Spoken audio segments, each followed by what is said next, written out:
All right, let's see if we can do this. Sorry to keep everybody waiting who's watching me live. Technical problems. Sorry again, and thank you for waiting. This is the Mop Up. I'm David Feldman, barely in New York City. Thank you for sticking with me. The Department of Homeland Security partially shut down after midnight last night or early today, with Democrats and Republicans unable to figure out how to pass a $45 billion spending package that funds agencies like ICE and Border Patrol while at the same time protecting our civil liberties. On Thursday, the Senate failed to pass the funding bill. On Friday, members of Congress flew home from what looks to be a week-long recess. More on that later. The polling isn't good for Trump, especially his border policy, with Americans saying they're more concerned about living in a police state than they are the immigration crisis that Trump keeps lying about. Border crossings are the lowest they've been since the 1970s, and he had nothing to do with that.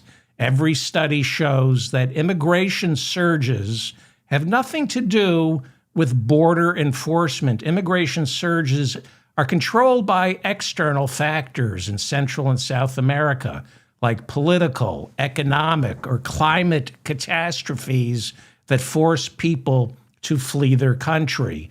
Border crossings surged during the Biden administration and then plummeted near the end of his presidency, and it had nothing to do with hiring or firing ICE agents. It had to do with the climate and the political and economic climate of Central and South American countries. Some of my listeners say they don't pay attention to polls. They say polls are meaningless. And I say, I'm sorry, you don't know what you're talking about. Polling is incredibly accurate. And more importantly, you may not pay attention to the polls, but our leaders do, especially people like Donald Trump, who was terrified of losing the midterms. He hangs on the polls. And because polling on ICE is so bad, Border Czar Tom Homan announced on Thursday that ICE and Border Patrol will retreat from Minnesota, with all 3,000 federal agents leaving the state. This is, it would appear, to be a surrender. Trump sent federal agents in to sow chaos, to create the illusion that blue cities are out of control, and he wants to turn Minnesota red by threatening to send in more troops, more federal agents, unless Keith Ellison, Minnesota's Attorney General, and the Secretary of State turn over voter rolls, voter information, so Pam Bondi, our nation's Attorney General, can prosecute ginned-up voter fraud cases in order to create the illusion, in order to create the noise that calls the results of this year's midterms into question. For the first time since Trump returned to office, ICE has suspended 2 agents after federal prosecutors in Minneapolis dropped charges against 3 Venezuelan immigrants accused of attacking the ICE agents with snow shovels on January 14th. Before the arrest, one of the ICE agents shot a suspect in the leg while performing a traffic stop to check for citizenship. That was their story. That was the ICE agent's story. They told prosecutors the shot was fired in self-defense after the suspects began beating the ICE agents with broom handles and snow shovels. But, as usual, video evidence proved otherwise. So not only were charges against the Venezuelan dropped, the one who was shot, as well as the other immigrants, but Todd Lyons, our acting director of ICE, announced 2 ICE agents involved in that shooting have been suspended for giving false testimony. And he has asked the Department of Justice to look into the shooting of the immigrant. This marks the first time since Trump's deportation campaign began last year. This is the first time ICE has suspended an agent, and remarkably, they actually asked the Department of Justice to look into any possible criminal behavior on the part of an ICE agent. Acting ICE Director Todd Lyons testified before the Senate Homeland Security Committee on Thursday. It was much more subdued and way more candid, far different from the testimony he gave before the House Homeland Security Committee on Tuesday. So he testified twice this week. Tuesday before the House Homeland Security Committee, and then Thursday before the Senate Homeland Security Committee. I'll have more on that later. But one of the highlights from Thursday's testimony was Acting ICE Director Todd Lyons answering the question, were Renee Good and Alex Preddy domestic terrorists? Now, on Tuesday, before the House committee, Lyons refused to say. He refused to comment on Stephen Miller and Kristi Noem, immediately calling Renee Good and Alex Preddy domestic terrorists, like right after they were killed. Kristi Noem said they were domestic terrorists. Well, before the House on Tuesday, Acting ICE Director Todd Lyons wouldn't correct them. But on Thursday, Todd Lyons told the Senate Homeland Security Committee the answer is no. No, they were not domestic terrorists. And then he added he had no idea why Kristi Noem and Stephen Miller, hours after the murders of Preddy and Good, said they were domestic terrorists. Because, said Lyons, no such information was given to either Stephen Miller or Kristi Noem by ICE or Border Patrol to say that. So stick around, because I'm going to play you parts of his testimony, and you'll see why Stephen Miller and Kristi Noem, when they constantly refer to anyone shot or even arrested by ICE, when they refer to them as domestic terrorists, you're going to see why it just doesn't go against official government policy, but it's grounds for impeachment, for dismissal. One of the reasons Trump is failing in the courts right now is Stephen Miller and Kristi Noem can't keep their stupid mouth shut. One of the reasons authoritarians always fail is because they have to rely on idiots like Kristi Noem. Idiots like Kristi Noem or Pam Bondi or Stephen Miller, who are just cravenly ambitious supplicants who rise to their highest levels of douchebagginess. And then they turn on each other like crabs in a shallow bucket of water. And the knives are out right now for Kristi Noem, big time. The entire Trump White House has been leaking, trying to make her the face of the brutal and unpopular failed border policy. Donald Trump wants to destroy Kristi Noem because she's running for president in 2028, and so is he. She's turned her post into a launching pad, and her boyfriend, Corey Lewandowski, who served as both Trump's and Noem's campaign manager, is currently her de facto chief of staff. I have been all over this story for at least a year. I told you that New York Magazine said the worst kept secret in Washington, D.C. is the affair between Corey Lewandowski and Kristi Noem, who are both married, just not to each other.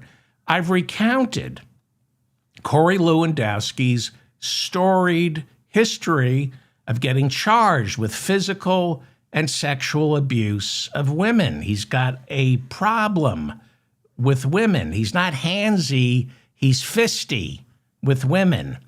And now on Friday, the Wall Street Journal dropped the mother of all takedown pieces, pretty much taking Noam and Lewandowski to the gravel pit and doing to them what Kristi Noem did to Cricket, her family's puppy. This is the headline from the Wall Street Journal. A pilot fired over Kristi Noem's missing blanket and the constant chaos inside the Department of Homeland Security.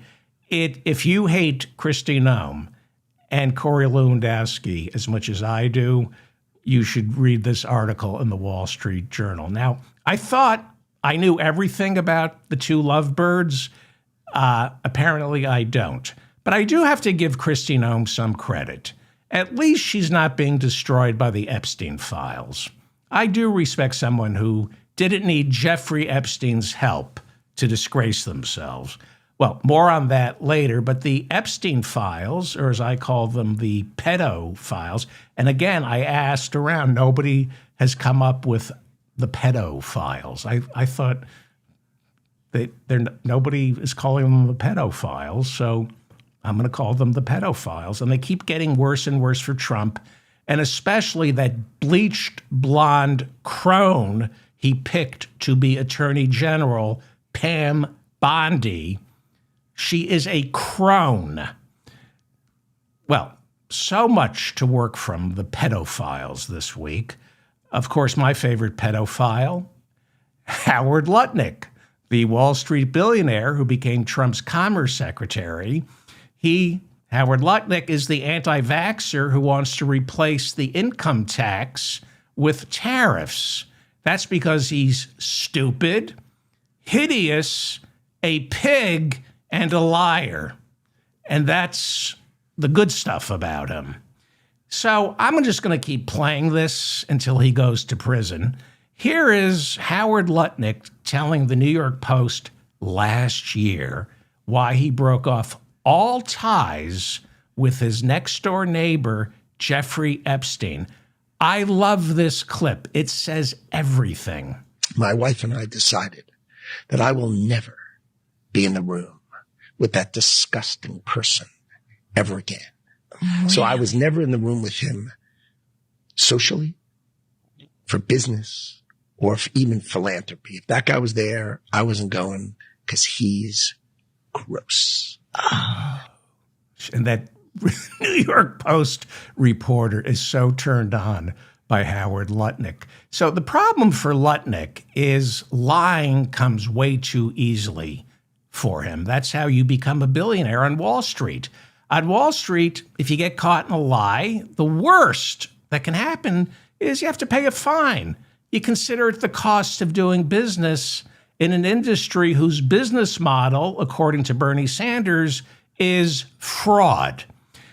According to Bernie Sanders, according to everything I've read, the business model on Wall Street is fraud. Howard Lutnick made at least $1 billion on Wall Street. So Lutnick is an accomplished liar. The problem is when you're commerce secretary and you get caught lying, paying a fine doesn't make the lie go away. Instead, you gotta go away. Probably not prison. But I do have a feeling and a prayer that New York State Attorney General Letitia James, who succeeded back in 2024 in proving that Donald Trump ripped off lenders by as much as $500 million, Letitia James, who succeeded in bringing down the National Rifle Association and that monster she destroyed Wayne LaPierre. Thanks to Letitia James, the NRA is pretty much broke. One of the most underreported stories is how Letitia James destroyed Wayne LaPierre and the National Rifle Association. So I have a feeling, because she does have to get reelected as New York State Attorney General, She's running in 2026. And I have a feeling that Letitia James is savvy enough to know that putting this POS, Howard Lutnick, on trial for anything, that would play well with voters. Attorney General Pam Bondi, of course, is too chicken shit to take on Howard. That's the picture. That's what I do in my spare time. Some people paint mustaches on, that's what I do to Pam Bondi. That's what God and Jesus is going to do to Pam Bondi. But she's not going to prosecute Lutnick. The thing is, as we know, not only can New York State Attorney General Letitia James put Howard Lutnick on trial and send him to prison, there's nothing Donald Trump can do to stop her. His pardon powers don't extend to state prosecutions. Now, I'm not quite sure what Howard Lutnick did, but, they say you can indict a ham sandwich. Why not indict someone who has the face of a ham sandwich? Howard Lutnick, the pig, Howard Lutnick. So, if we can take back the House or the Senate, that means we can guarantee that Donald Trump can't steal the 2028 election. He's already trying. He spoke at Fort Bragg. I hate using that name, Fort Bragg. They gave it back its old name. And he said, I'm going to make voter ID mandatory whether Congress passes the law or not. And then he was politicking, telling soldiers to vote for him. Well, if we can make sure after the midterms that Donald Trump is a lame duck, I think New York State Attorney General Letitia James can go back to doing what she does best: humiliating, emasculating Donald Trump. Anyway, Howard Lutnick is a liar. He said he broke off all ties with Jeffrey Epstein because he's gross. I got to find the name of that female reporter who is just getting all creamy over the Howard Lutnick magic. Yes, Howard Lutnick broke off all ties, he said. He said, I decided that I will never be in the room with that disgusting person ever again because he's gross. But now it turns out Howard Lutnick had drinks with Epstein, did business with Epstein, even brought his own children to Pedo Island 7 years after he said he broke off all ties with Epstein. Yeah. As Commerce Secretary, Lutnick is the mastermind behind Donald Trump's tariffs. Lutnick, because he's stupid and a liar, repeatedly says we can eliminate the income tax just by imposing tariffs on foreign imports. Imagine that, not having to pay income taxes. Yeah. Yes, that female reporter from the New York Post sure finds Howard Lutnick mesmerizing. Yeah, so Lutnick is a liar. He says he had nothing to do with Jeffrey Epstein, but he had plenty to do with Epstein.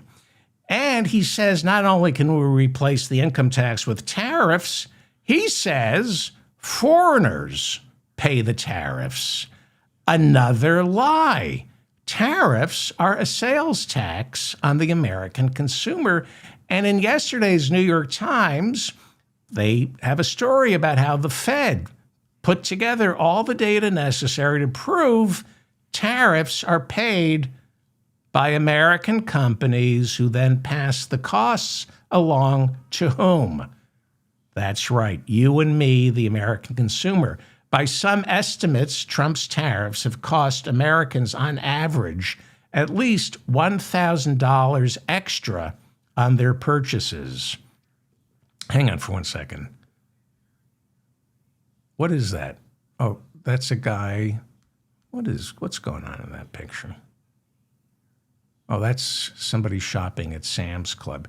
I saw the same kid at Costco for 50% off. You got to shop around.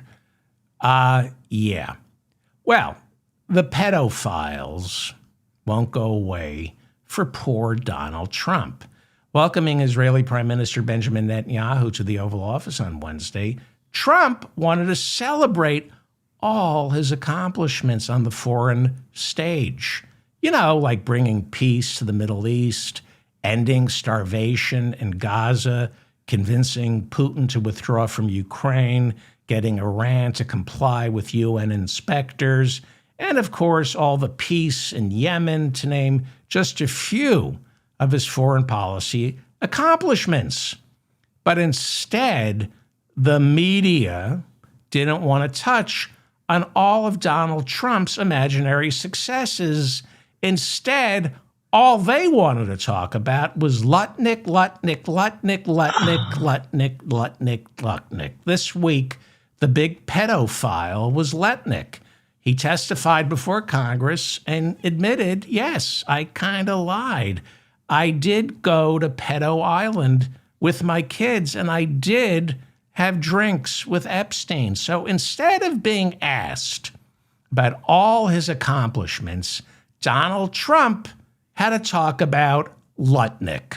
I actually haven't spoken to him about it. I wasn't. But from what I hear, he was there with his wife and children.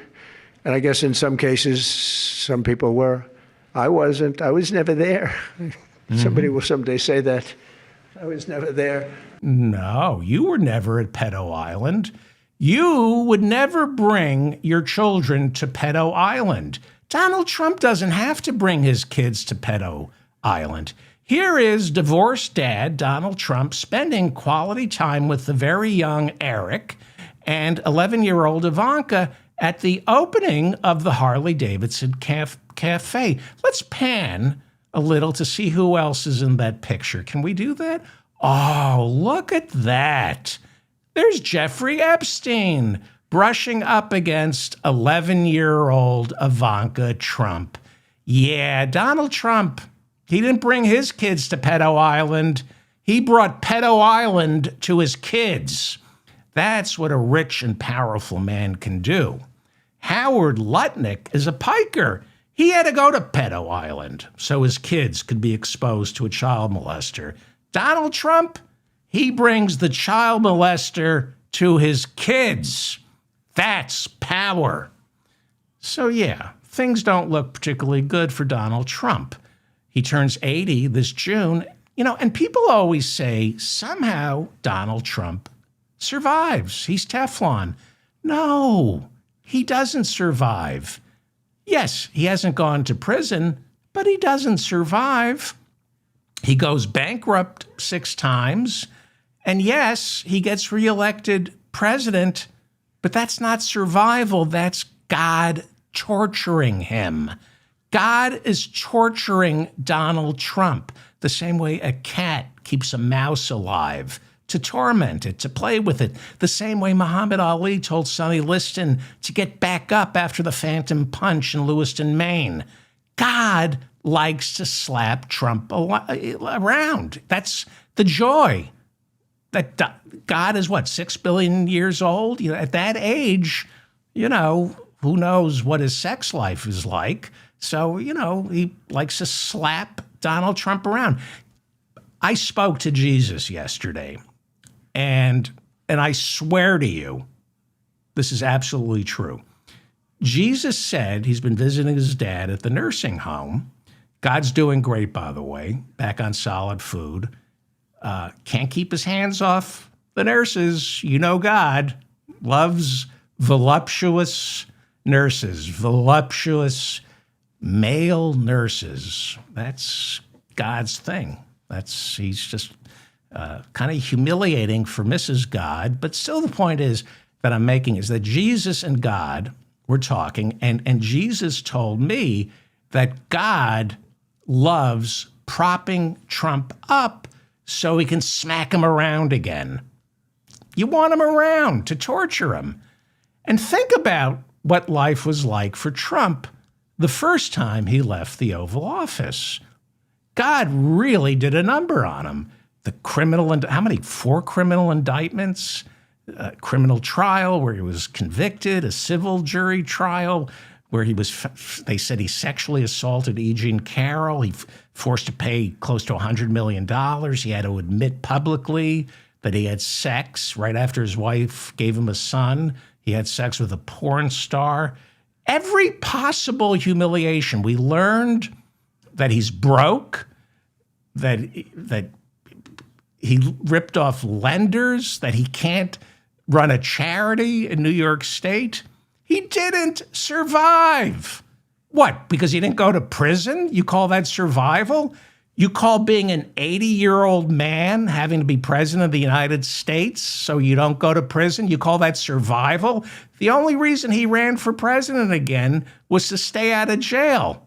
And so he'd have the United States military to protect him from all the Russian oligarchs who are kind of pissed off about all the money he stole from them.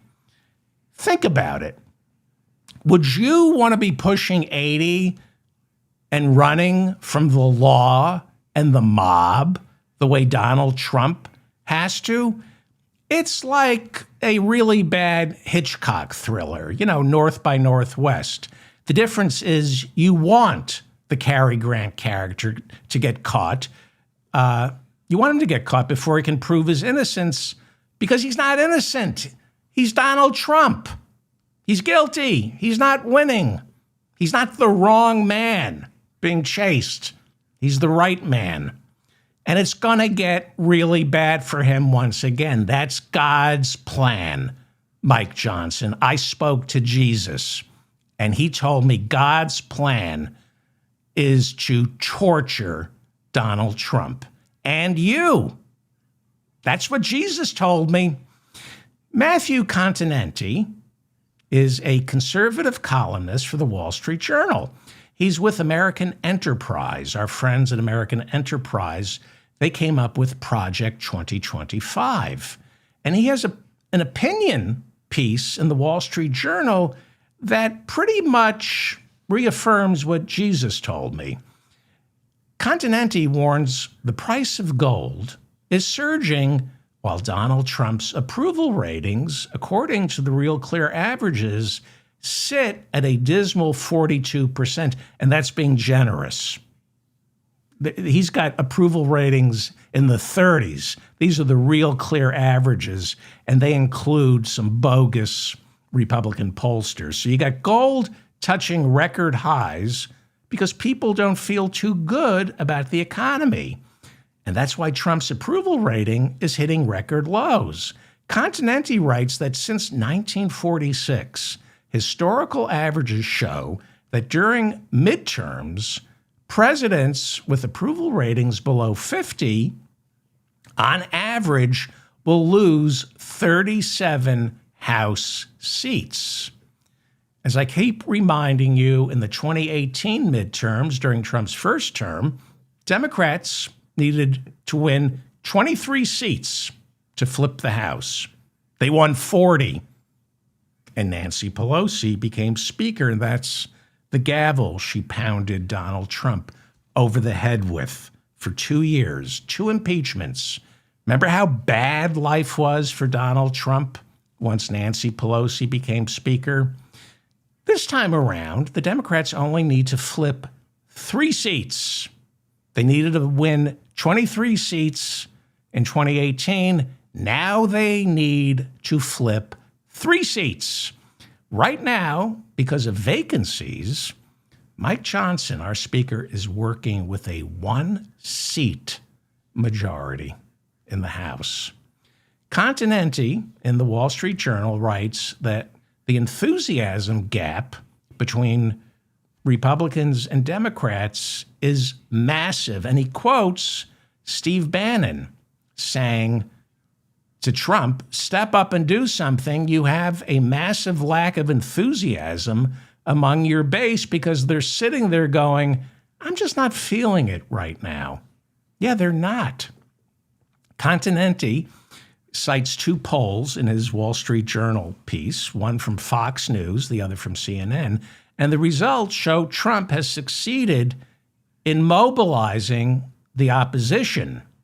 Democrats are coming for him in November. Continetti writes, the Fox News poll shows 82% of Democrats intend to vote in the midterms, while only 76% of Republicans plan on voting. The CNN poll shows a 10-point advantage for Democrats when voters are asked about their motivation to vote. And then there's the momentum, the trend lines, the leading indicators. I have never seen such a massive swing from Trump in November of 2024 to Democrats in practically all the special elections held in 2025, and then the off-year election held in November of last year. Big wins for Democrats in Virginia, New Jersey, big wins on Proposition 50 in California. Continetti writes that in all the state legislative elections back in 2025, Democrats unseated a Republican in 21% of those contests. Again, New Jersey, Virginia saw massive pickups in November. Virginia now has the trifecta. They have a Democratic governor, and they pick up more seats in the legislative branch in Virginia. We saw Dems winning special elections in Wisconsin, Georgia, and earlier this month, a deep red Senate seat, a state Senate seat in Texas, flipped blue by a landslide. And I think it was like something like a 34-point swing from what Trump did in that district in November 2024 to what this guy did, I forgot it, Rennan, what he did earlier this month. And then there's this, the generic ballot question. Pollsters asking, generally speaking, would you prefer a Democrat or a Republican to be your senator or congressperson? Howie Klein taught us, because of gerrymandering and structural disadvantages, Democrats must have at least a 3-point lead in these generic ballot polls to have a chance to win back the House. Continetti writes in the Wall Street Journal that going into the 2024 presidential election, and this is why polls are accurate. He says, going into the 2024 presidential election, the real clear averages showed Republicans with a 3-point lead on the generic congressional ballot, right? Congress was also up for re-election. So that 3% advantage translated into Republicans keeping the House, barely keeping the House, and losing the Senate. He writes, and this is bad for Mike Johnson and Trump. He writes, since March of 2025, Democrats have consistently been leading the generic congressional ballot averages. Right now, they have a 5% lead, which translates into an 8-point swing from November of 2024. He says, with the majority in the House this tight for Republicans, with Democrats only needing to flip 3 seats, he says if these polling averages stay the same, it's going to be fatal for Mike Johnson. He's going to lose the House. And if he loses the House, Trump loses the House, and then God's going to smack him around. That's what God likes to do. He propped Trump back up, put him back in the Oval Office. God did that. That's what Jesus told me, because God wants to smack Donald Trump around, like the way he slapped him around during the final 2 years of his presidency, and then those 4 wilderness years he had during the Biden administration. He's not a winner. Not going to prison doesn't make you a winner. That doesn't mean you're a winner. Getting elected president doesn't make you a winner. He's a loser. So this 5% lead that Democrats have on the congressional ballot, And the enthusiasm gap, Democrats way more motivated to vote in the midterms than Republicans. What will dampen Republican turnout? It's hard to get people to turn out during the midterms. They vote when the president is on the ballot, but when your senator and congressperson is on the ballot, voter turnout, very important. People don't turn out. You got to motivate the base. What's going to dampen the Republican base? The pedophiles. There's, the nuts and bolts of our government's day-to-day operations that affect all of us. But the Epstein story, or the pedophiles, keeps getting closer and closer to the Trump people and the Republican Party. And this is a problem for Trump. It's a problem for Republicans. Most voters don't understand the intricacies that are causing this partial shutdown of the Department of Homeland Security. Most people, including me, don't really understand the difference between administrative warrants and judicial warrants and why administrative warrants are a slap in the face to our founding fathers. But what most voters do understand is, as the British say, kitty fiddling. In fact, Trump was voted into office by millions of QAnon morons who honestly believe he was going to put an end to this international network of kitty fiddlers. But now he, Pam Bondi, Kash Patel, and Todd Blanche are covering it up. Not a good look for the base. Not a good look for the base. Well, let's have some fun.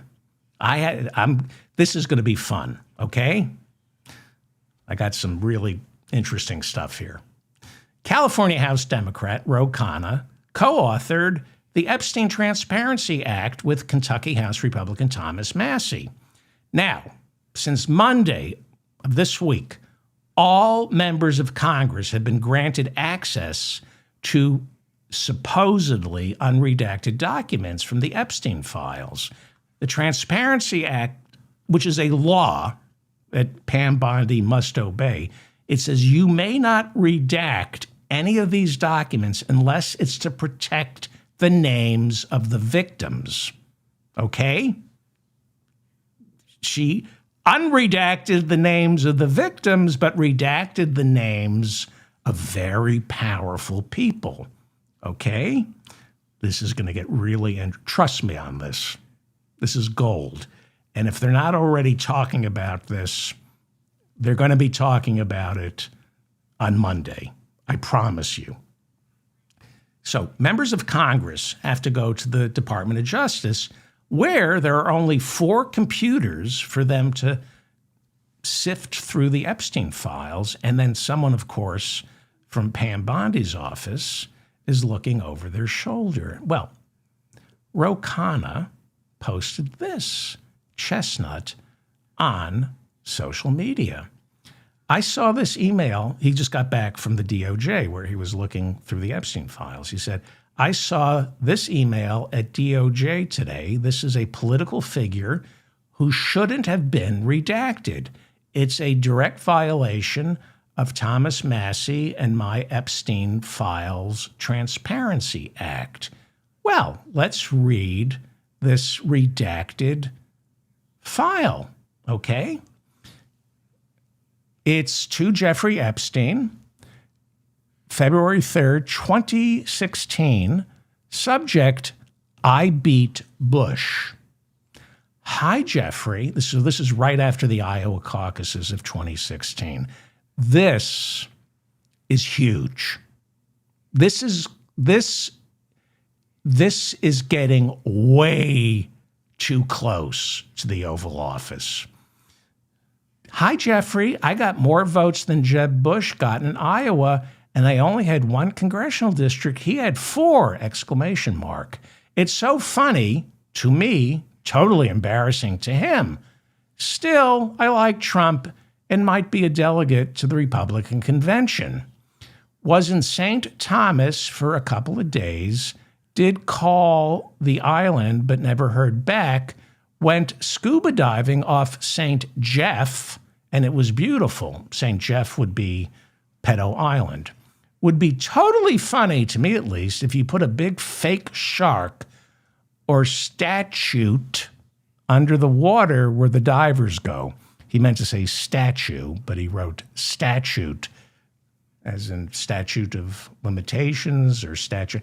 Love ya, sign, redacted. Okay, so let's figure this out. This is obviously one of the Republicans who ran for the presidential nomination in 2016.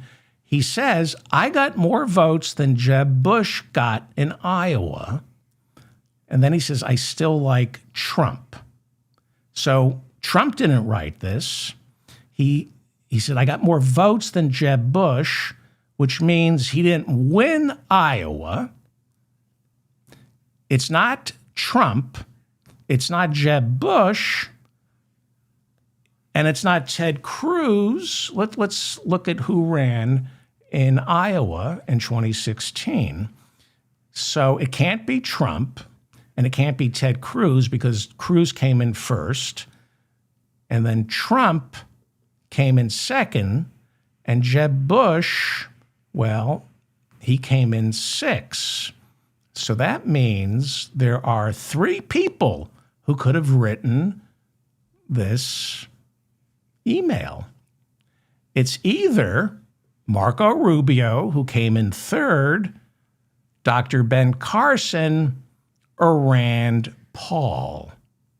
Who do you think it is? That email is either Marco Rubio, Ben Carson, or Rand Paul, because those three beat Jeb Bush. Who do you think it is? Who was it?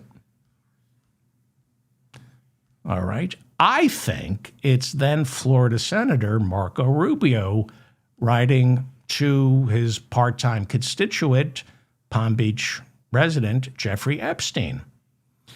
This story right here will be huge over the weekend or by Monday, because it's either Marco Rubio, Ben Carson, or Rand Paul who sent this letter to Epstein. I think it's Marco Rubio. That's part of the scandal. The other part of the scandal is why the F was his name redacted and who redacted it. That's a crime. That's a violation of the Epstein Transparency Act. Why was the name of the presidential candidate who wrote that "Love ya, Jeffrey Epstein" letter, why was it redacted? But why focus on Jeffrey Epstein, right?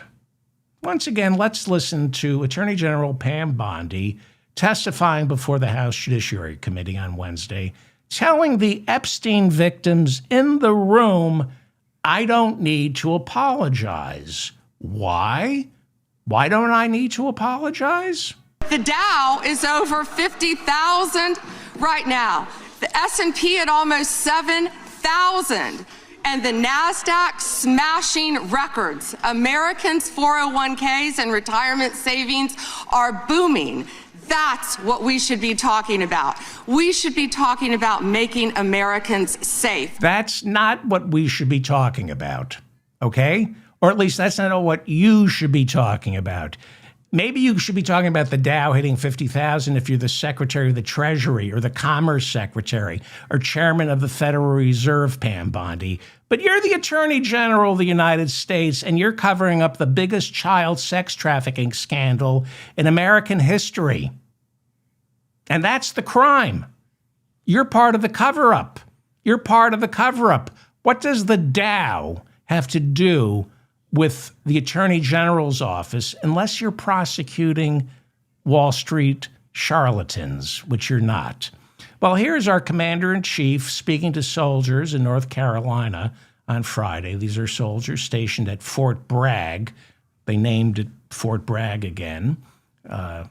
after Bragg, a genocidal, slaveholding Confederate general, who was so bad a tactician, he contributed greatly to the North winning the Civil War.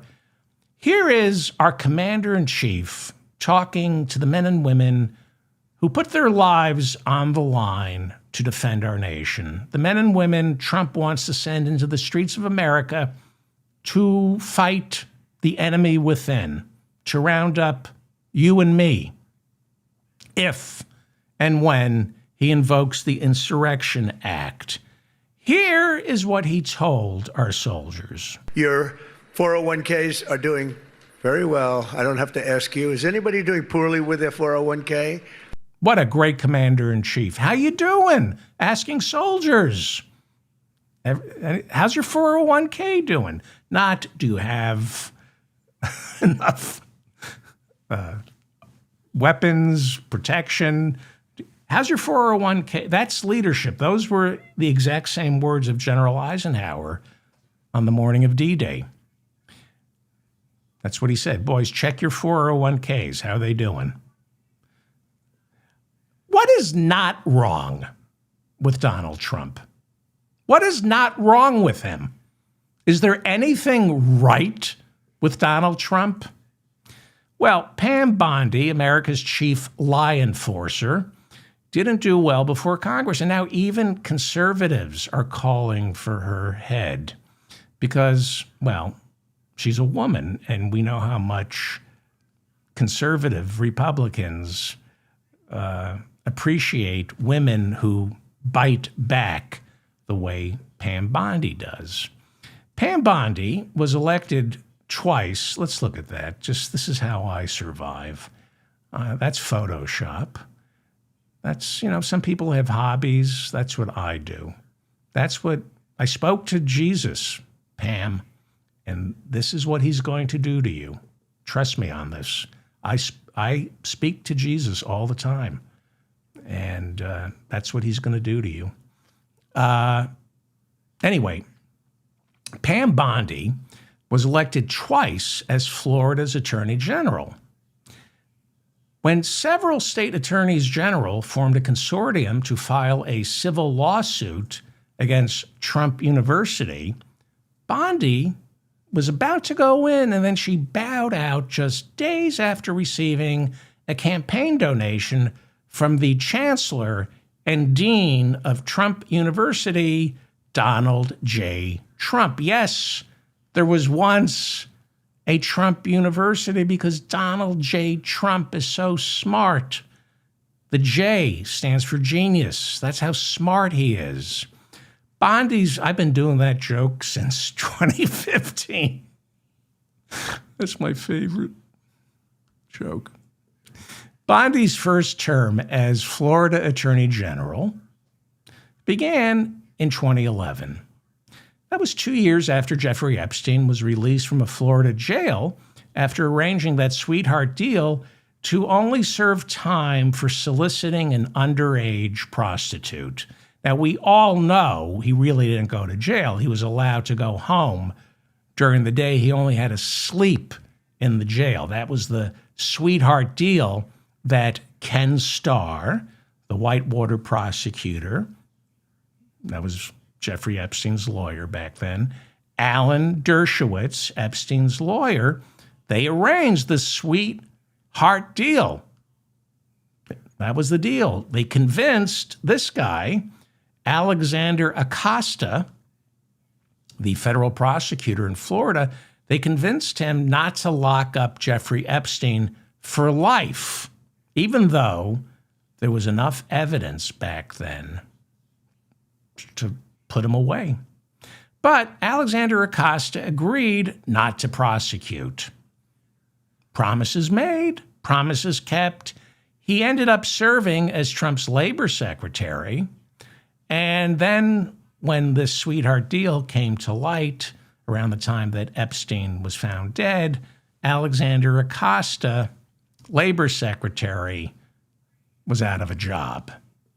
So let's remember it. Let's review. Alan Dershowitz was Jeffrey Epstein's attorney back then. He helped arrange the sweetheart deal. And here is the great Alan Dershowitz defending Donald Trump during Trump's first impeachment. Kenneth Starr, the Whitewater prosecutor who went after Bill Clinton because Bill Clinton lied about oral sex, well, Ken Starr, a few years later, was Jeffrey Epstein's attorney back in 2008. And here is Ken Starr serving as Donald Trump's attorney during Trump's first impeachment trial. And here's Pam Bondi. Back then, she had just left her post as Florida's Attorney General, and she served as Donald Trump's lawyer, too, during his first impeachment trial. So, unlike Alan Dershowitz and Ken Starr, Pam Bondi wasn't also Jeffrey Epstein's defense lawyer. No, she was way more important to Jeffrey Epstein than a defense attorney. She was Florida's Attorney General when nearly 200 of Epstein's victims in Florida began suing Jeffrey Epstein in civil court. Why civil court and not criminal court? Because the Florida Attorney General, Pam Bondi, wouldn't bring charges against Epstein despite the overwhelming evidence being presented by lawyers for the 200 victims down in Florida. Pam Bondi was Florida's Attorney General in 2018 when the Miami Herald broke that big story of 80 victims of Epstein's abuse. She was the Attorney General. Her office did absolutely nothing, which is kind of surprising because this is a commercial Pam Bondi aired when she ran for re-election in 2014 as Florida's Attorney General. Here is Pam Bondi in 2014 asking Florida's voters to re-elect her as Attorney General. Florida ranks third nationally in calls for help for human trafficking, where young women and children are enslaved and abused. I knew we needed all hands on deck. Businesses and hospitals to spot it, our great law enforcement to stop it, and tougher penalties to punish it. We're taking on Medicaid fraud, pill mills, gangs, and more, and I'll fight to put human trafficking monsters where they belong, behind bars. Pam Bondi, our Attorney General. She's going to go after human traffickers, unless they're Jeffrey Epstein. Well, as you know, several of Epstein's victims were in the room when Bondi testified before the House Judiciary Committee. Here is one of those victims being interviewed on NBC News. I was a little embarrassed to see that she couldn't say sorry to us. And I'll fight to put human trafficking monsters where they belong, behind bars. Pam Bondi, our Attorney General. More from Epstein's victims on how the Department of Justice failed to redact their names. She couldn't apologize what she did to us, what her department did to us, right? It's like you had one job was to redact our names, to respect our privacy. Pam Bondi, our Attorney General. More from Epstein's victims on why they think it might not have been an accident that their names weren't redacted. But yet you carefully took the time to redact all these powerful, rich men. Why? Pam Bondi, our Attorney General. Why did you redact the names of the rich men but not the victims? Well, one of the victims says she knows why. Is it your department that can't keep up with, are you guys being sloppy? Maybe, or... And then I think we all realize now, oh, you guys really wanted to silence us. And you thought that you could scare us by putting our names out there. And to be honest with you, we've been through worse. This is nothing for us. If anything, this encourages us to speak more and not to be silenced. So we like to set the record here. If there are more files to be released, which we hope that these files that are released, they need to be, the men that are, the perpetrators that we did know about and that are out there now, they need to be investigated. And we cannot fail to do that as the United States of America. We have other countries that are taking action in this, and we are doing absolutely nothing, and it is infuriating. So they redacted the names of the predators, not the names of the victims. I played you the clip of Thomas Massie showing a memo written to Pam Bondi from the victim's lawyers saying, here's a list of names, please redact them. And what did they do? They released that memo, the list of the names. They redacted one name on that memo. It was from the lawyer. So you tell me, is it an accident? When it's that blatant, when you release the names of all the victims, but redact the lawyer's name, you tell me if that isn't a message to the victims to keep your mouth shut. Pam Bondi, our Attorney General. I played highlights from Bondi's testimony on the last show. It was a 2-hour show. But I think you should go back and watch it. There's some pretty comprehensive clips. It's pretty thorough. It's a pretty thorough look at Pam Bondi's testimony. I didn't have time to get to everything. And so I want to play you Texas House Democrat Jasmine Crockett. Here are highlights from her questioning of Pam Bondi. Jasmine Crockett is a famed defense attorney down in Texas. But nevertheless, let me address the survivors, because that's exactly who they are. They are not victims, they are survivors. Let me say thank you for having more courage and moral clarity in your pinky fingers than the entire Department of Justice. We are currently the laughing stock of the world, partially because of the failed leadership within the DOJ, as we see kings and queens falling everywhere around the world. But we don't know the basics of right and wrong in this country, because it's not about partisanship. And that's why I applaud Thomas Massie, because he's the only person on the Republican side that has a backbone and knows how to stand up to corruption. But nevertheless, let me keep going. We don't know the difference between right and wrong. That beautiful. More from Jasmine Crockett. And at your direction, DOJ has arrested Don Lemon and Georgia Fort. And I might add that y'all actually had a judge that rejected y'all for trying to arrest Don Lemon before, just like the grand jury rejected y'all as it relates to Senator Kelly, just like...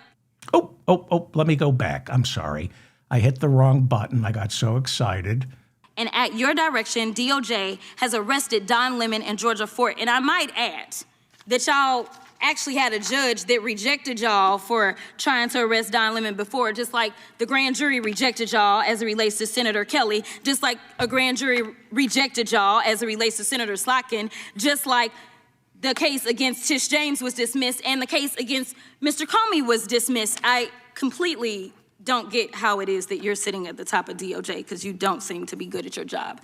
That's why she's sitting at the top of DOJ, because she's not good at her job. She's a stupid crone.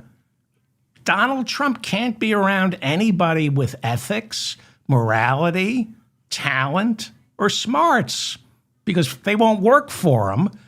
And he's intimidated. He's got to be around people who are genuinely stupider and more immoral than he is. Well, where am I?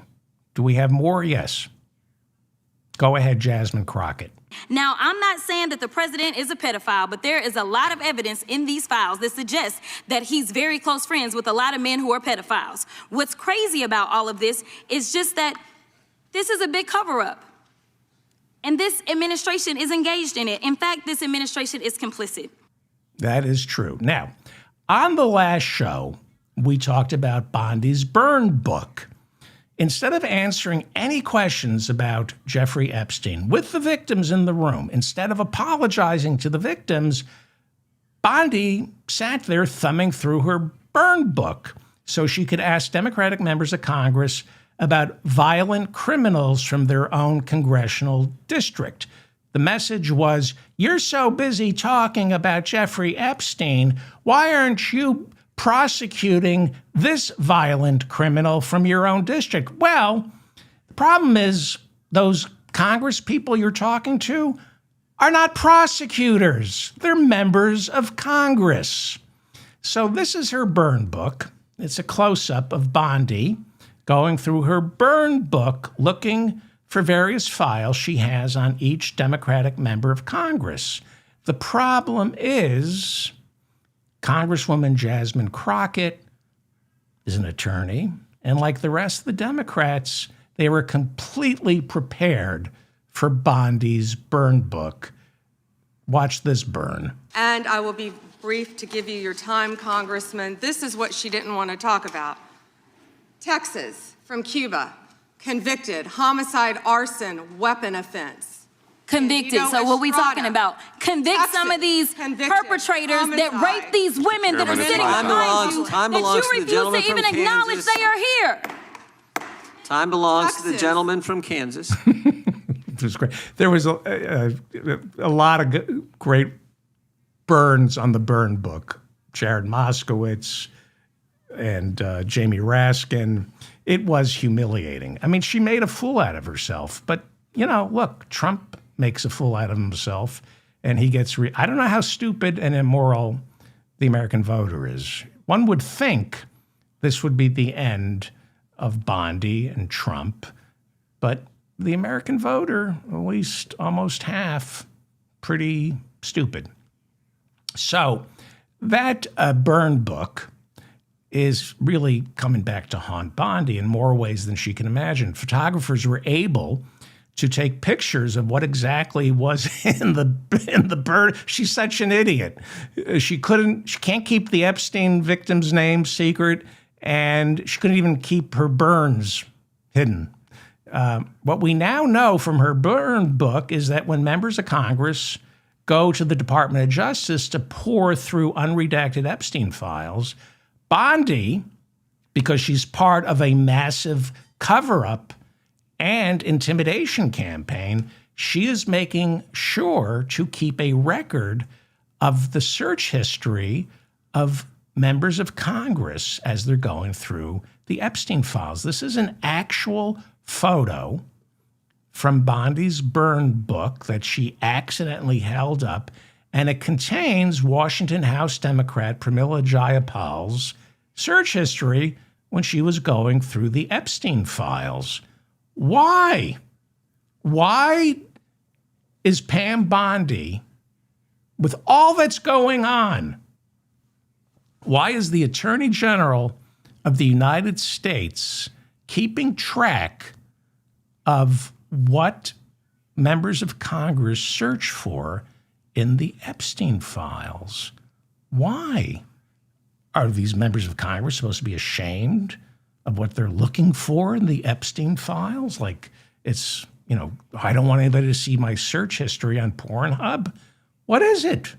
What is it? Why are you keeping track of Pramila Jayapal's search history through the Epstein files? Well, ranking member of the House Judiciary Committee, Jamie Raskin, called this, quote, an outrageous abuse of power.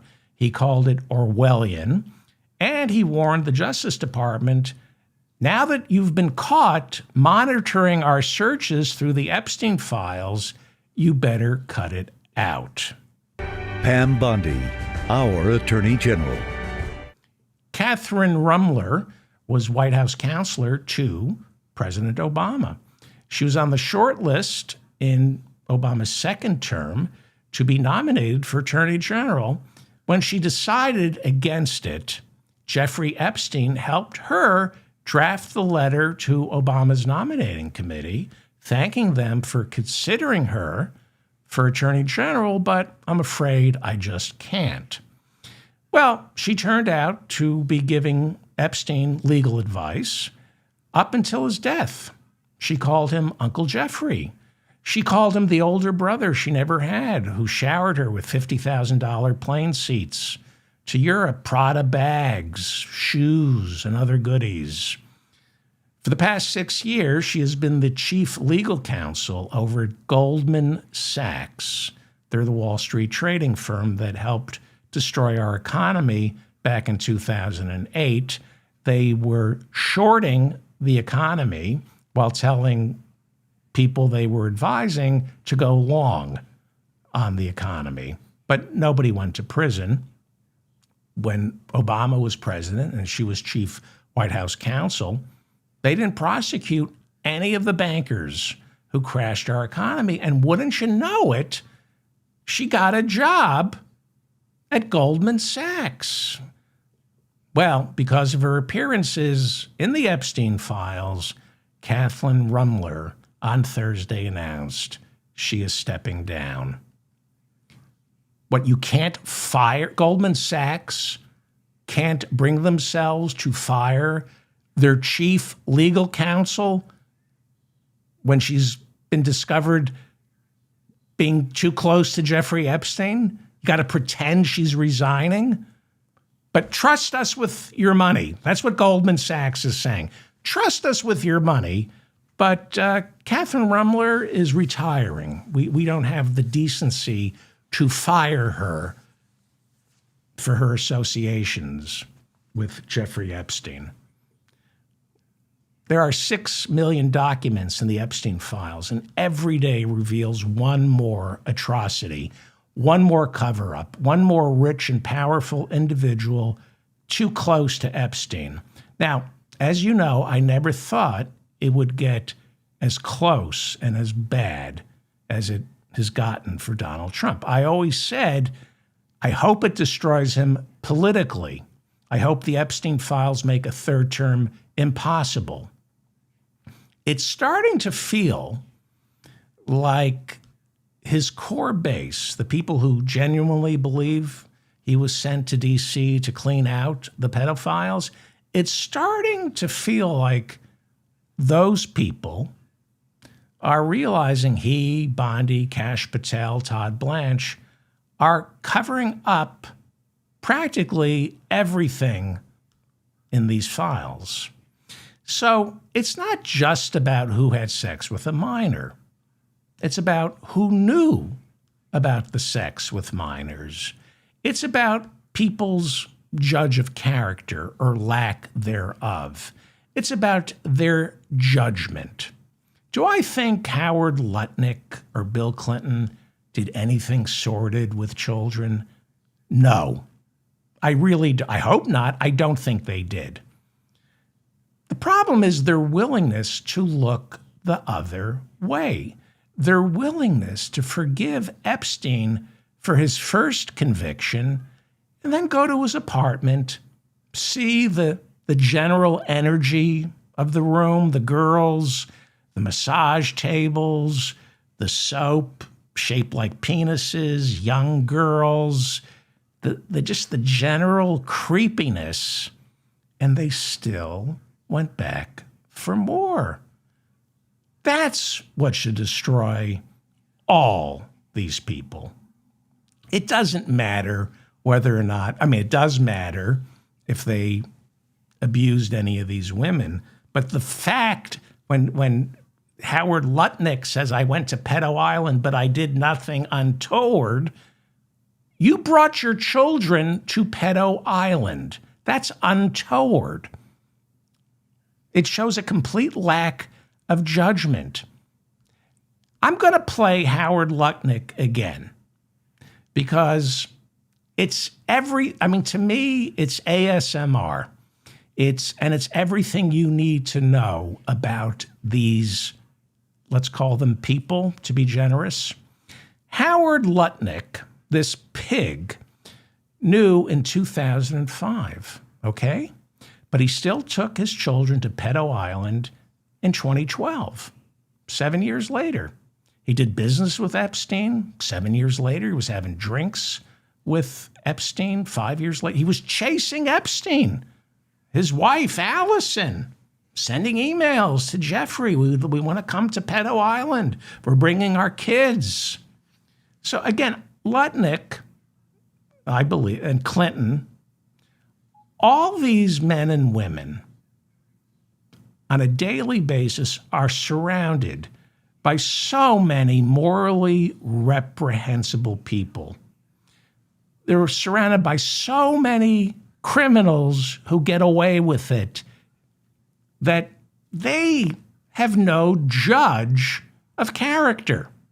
They don't know right. Clinton doesn't know right from wrong. So I want you to listen to Lutnick. And what's so revealing is how he lies last year in 2025. Listen to the way he lies. And he's a method liar. I think he believes the lie. And the sound of his voice, the greasiness, it's oleaginous. It tells you everything you need to know about why he and all these people kept in contact with Epstein, even though they knew he was at best a scumbag.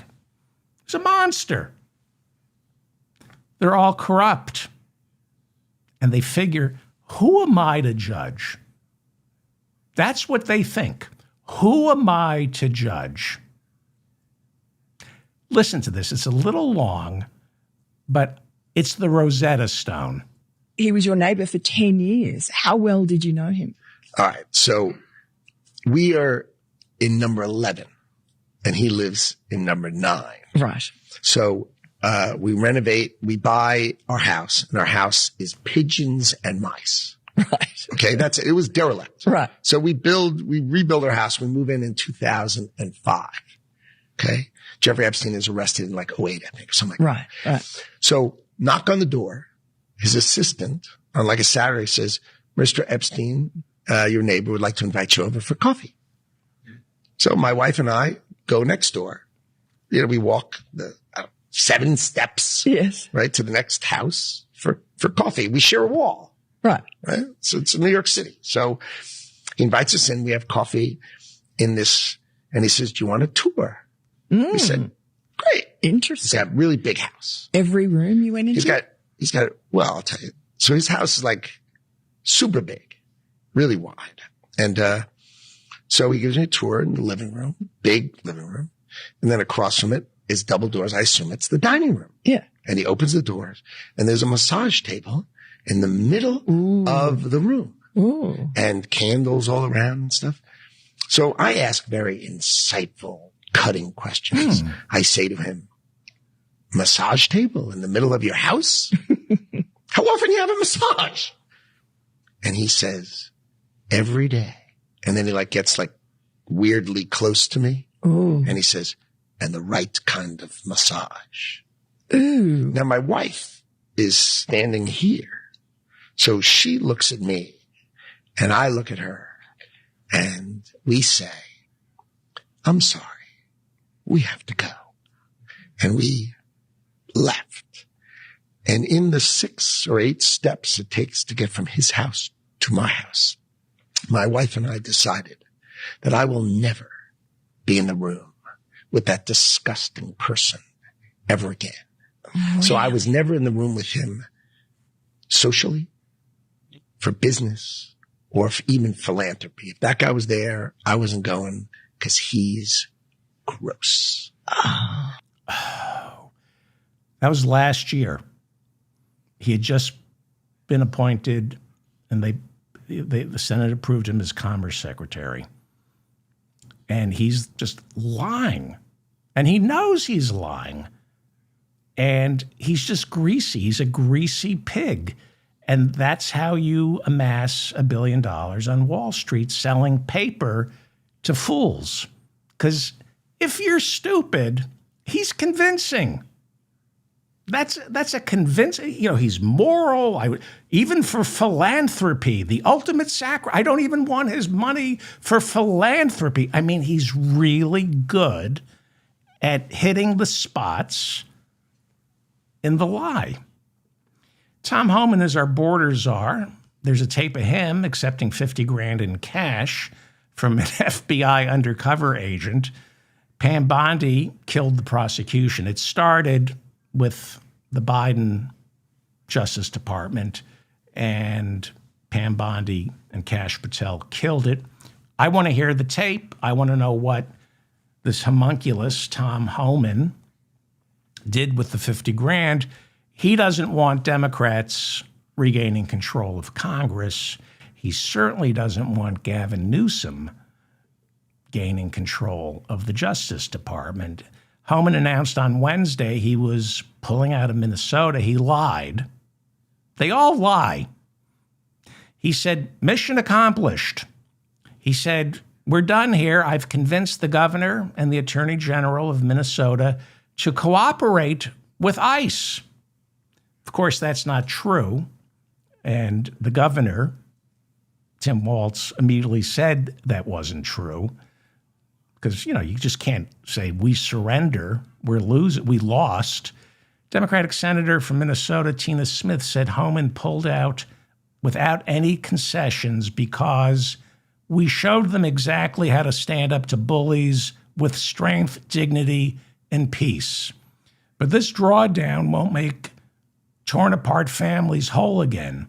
It won't replenish the tens of millions of dollars small businesses lost. It won't traumatize our kids. It won't bring back Alex Preddy or Renee Good. Kentucky Republican Senator Rand Paul is chairman of the Senate Homeland Security Committee.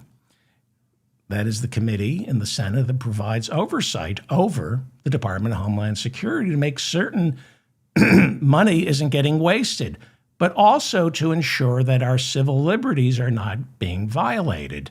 Well, Rand Paul is a Republican, but he is a libertarian. Small government, believes as a libertarian in our Bill of Rights. Now, he said on Thursday he doesn't think the officers who executed Alex Preddy should be prosecuted. That slipped out of his mouth. Maybe he misspoke. But he is certainly not happy with how the Department of Homeland Security and their officers are trained when it comes to crowd dispersal, use of tear gas, and, of course, the use of lethal force. So on Thursday, with funding for the Department of Homeland Security about to be voted on in the Senate, he held hearings the same day before the vote. First up was Keith Ellison, the Attorney General of Minnesota. He's a Democrat. He's a former U.S. congressman, and he did a terrific job standing up to these Republican bullies. Wisconsin Republican Senator Ron Johnson doesn't drink, does not drink. He's not hungover. Ron Johnson, not hungover first thing in the morning. And he's not a racist. He didn't run a racist reelection campaign. He wouldn't try to score cheap political points in the middle of a Homeland Security hearing where they're trying to arrive at the proper use of force by ICE and Border Patrol agents, right? With the Senate about to vote on funding the Department of Homeland Security, Ron Johnson, who doesn't drink, and he's not a racist, and especially this is first thing in the morning, he would ask Keith Ellison sober questions to figure out how we can fund the Department of Homeland Security without trampling on our civil liberties. Here is Ron Johnson. Tragedy was going to happen, and you... Here is Ron Johnson, clearly not hungover, clearly having no problem with the face with the fact or the face of Keith Ellison, who is a Muslim. Ron Johnson does not have a problem with the fact that Keith Ellison is a Muslim who took his oath to serve as a member of Congress by placing his hand on a Quran once owned by Thomas Jefferson. It's a very special Quran. Thomas Jefferson owned a Quran. Well, actually, he owned a lot of things, especially people. But nevertheless, may I present to you Wisconsin Senator Ron Johnson at 9:57 a.m. Thursday morning, not hungover, no hair of the dog, and not racist. A tragedy was going to happen, and you encouraged it. And you ought to feel damn guilty about it. Thank you, Mr. Chairman.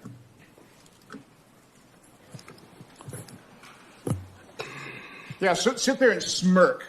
Smirk. It's sick. It is despicable. Are you asking me for comment, Senator? Because everything you said was untrue. It was a nice theatrical performance, but it was all lies. Senator Hassan. I'm going to play that again a little later on. I love it. Keith Ellison was great. He's a former congressman, and he just knows the game. It even gets better. Here is Missouri Republican Senator Josh Hawley. He also sits on the Senate Homeland Security Committee. You remember Josh Hawley, right? Given the solidarity fist to the January 6ers, just as they were breaking through the barriers. That's Hawley on the left, given the fist, the solidarity fist. And that's Hawley, I don't know, about 45 minutes later, running like the little bitch he is after he realized they were coming for him. It's one of the funniest moments from the January 6th committee hearings is when they played that video of Josh Hawley, senator from Missouri, pissing his pants on January 6th, right after giving the solidarity fist. So he sits on the Department of Homeland Security Committee. Funding expired early Saturday morning. We have ICE and Border Patrol officers killing two people to death. How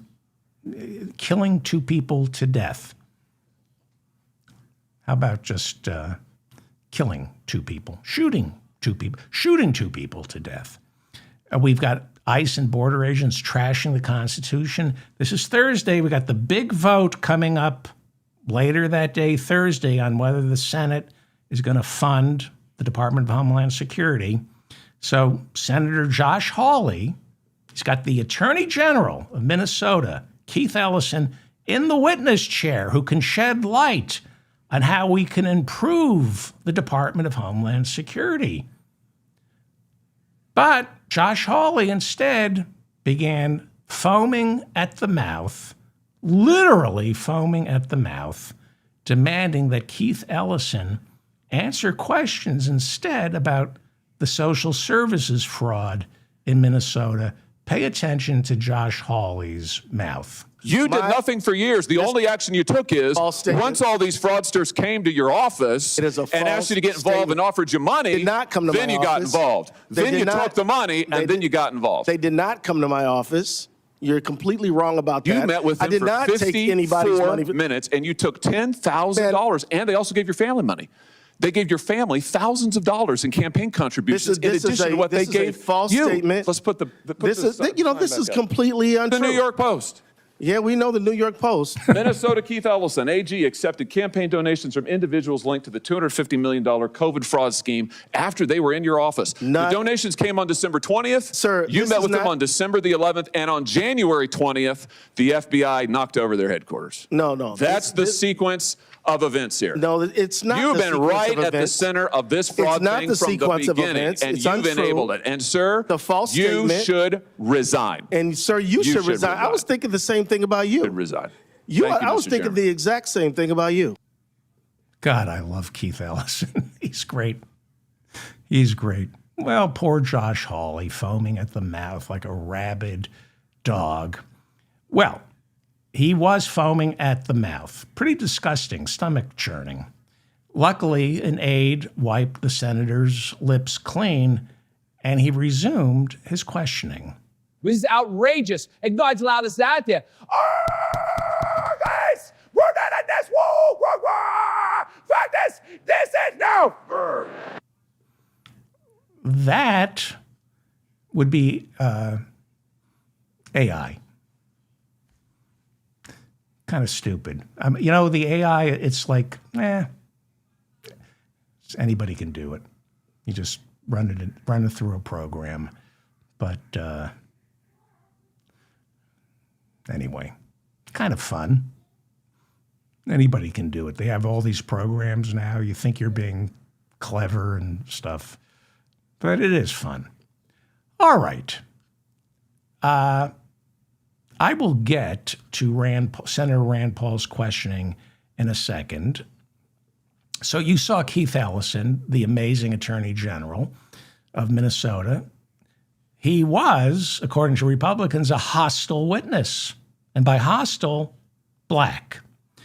Ron Johnson of Wisconsin blamed the Attorney General for the deaths of Renee Good and Alex Preddy because Keith Ellison said, as Attorney General of Minnesota, I believe people should be able to exercise their First Amendment rights by peacefully protesting. He said he supports the training of ICE watchers. He says it's a good idea to teach Americans how to be good citizens, how to monitor law enforcement without breaking the law. But Ron Johnson has a problem with that. He says encouraging people to protest peacefully, encouraging people to monitor ICE agents and Border Patrol officers, that's what caused the death of Renee Good and Alex Preddy. Here is, again, I like to watch this, Ron Johnson. It's before 10 a.m. Thursday morning. Ron Johnson is not a racist, and he's not hungover. A tragedy was going to happen, and you encouraged it. And you ought to feel damn guilty about it. Thank you, Mr. Chairman.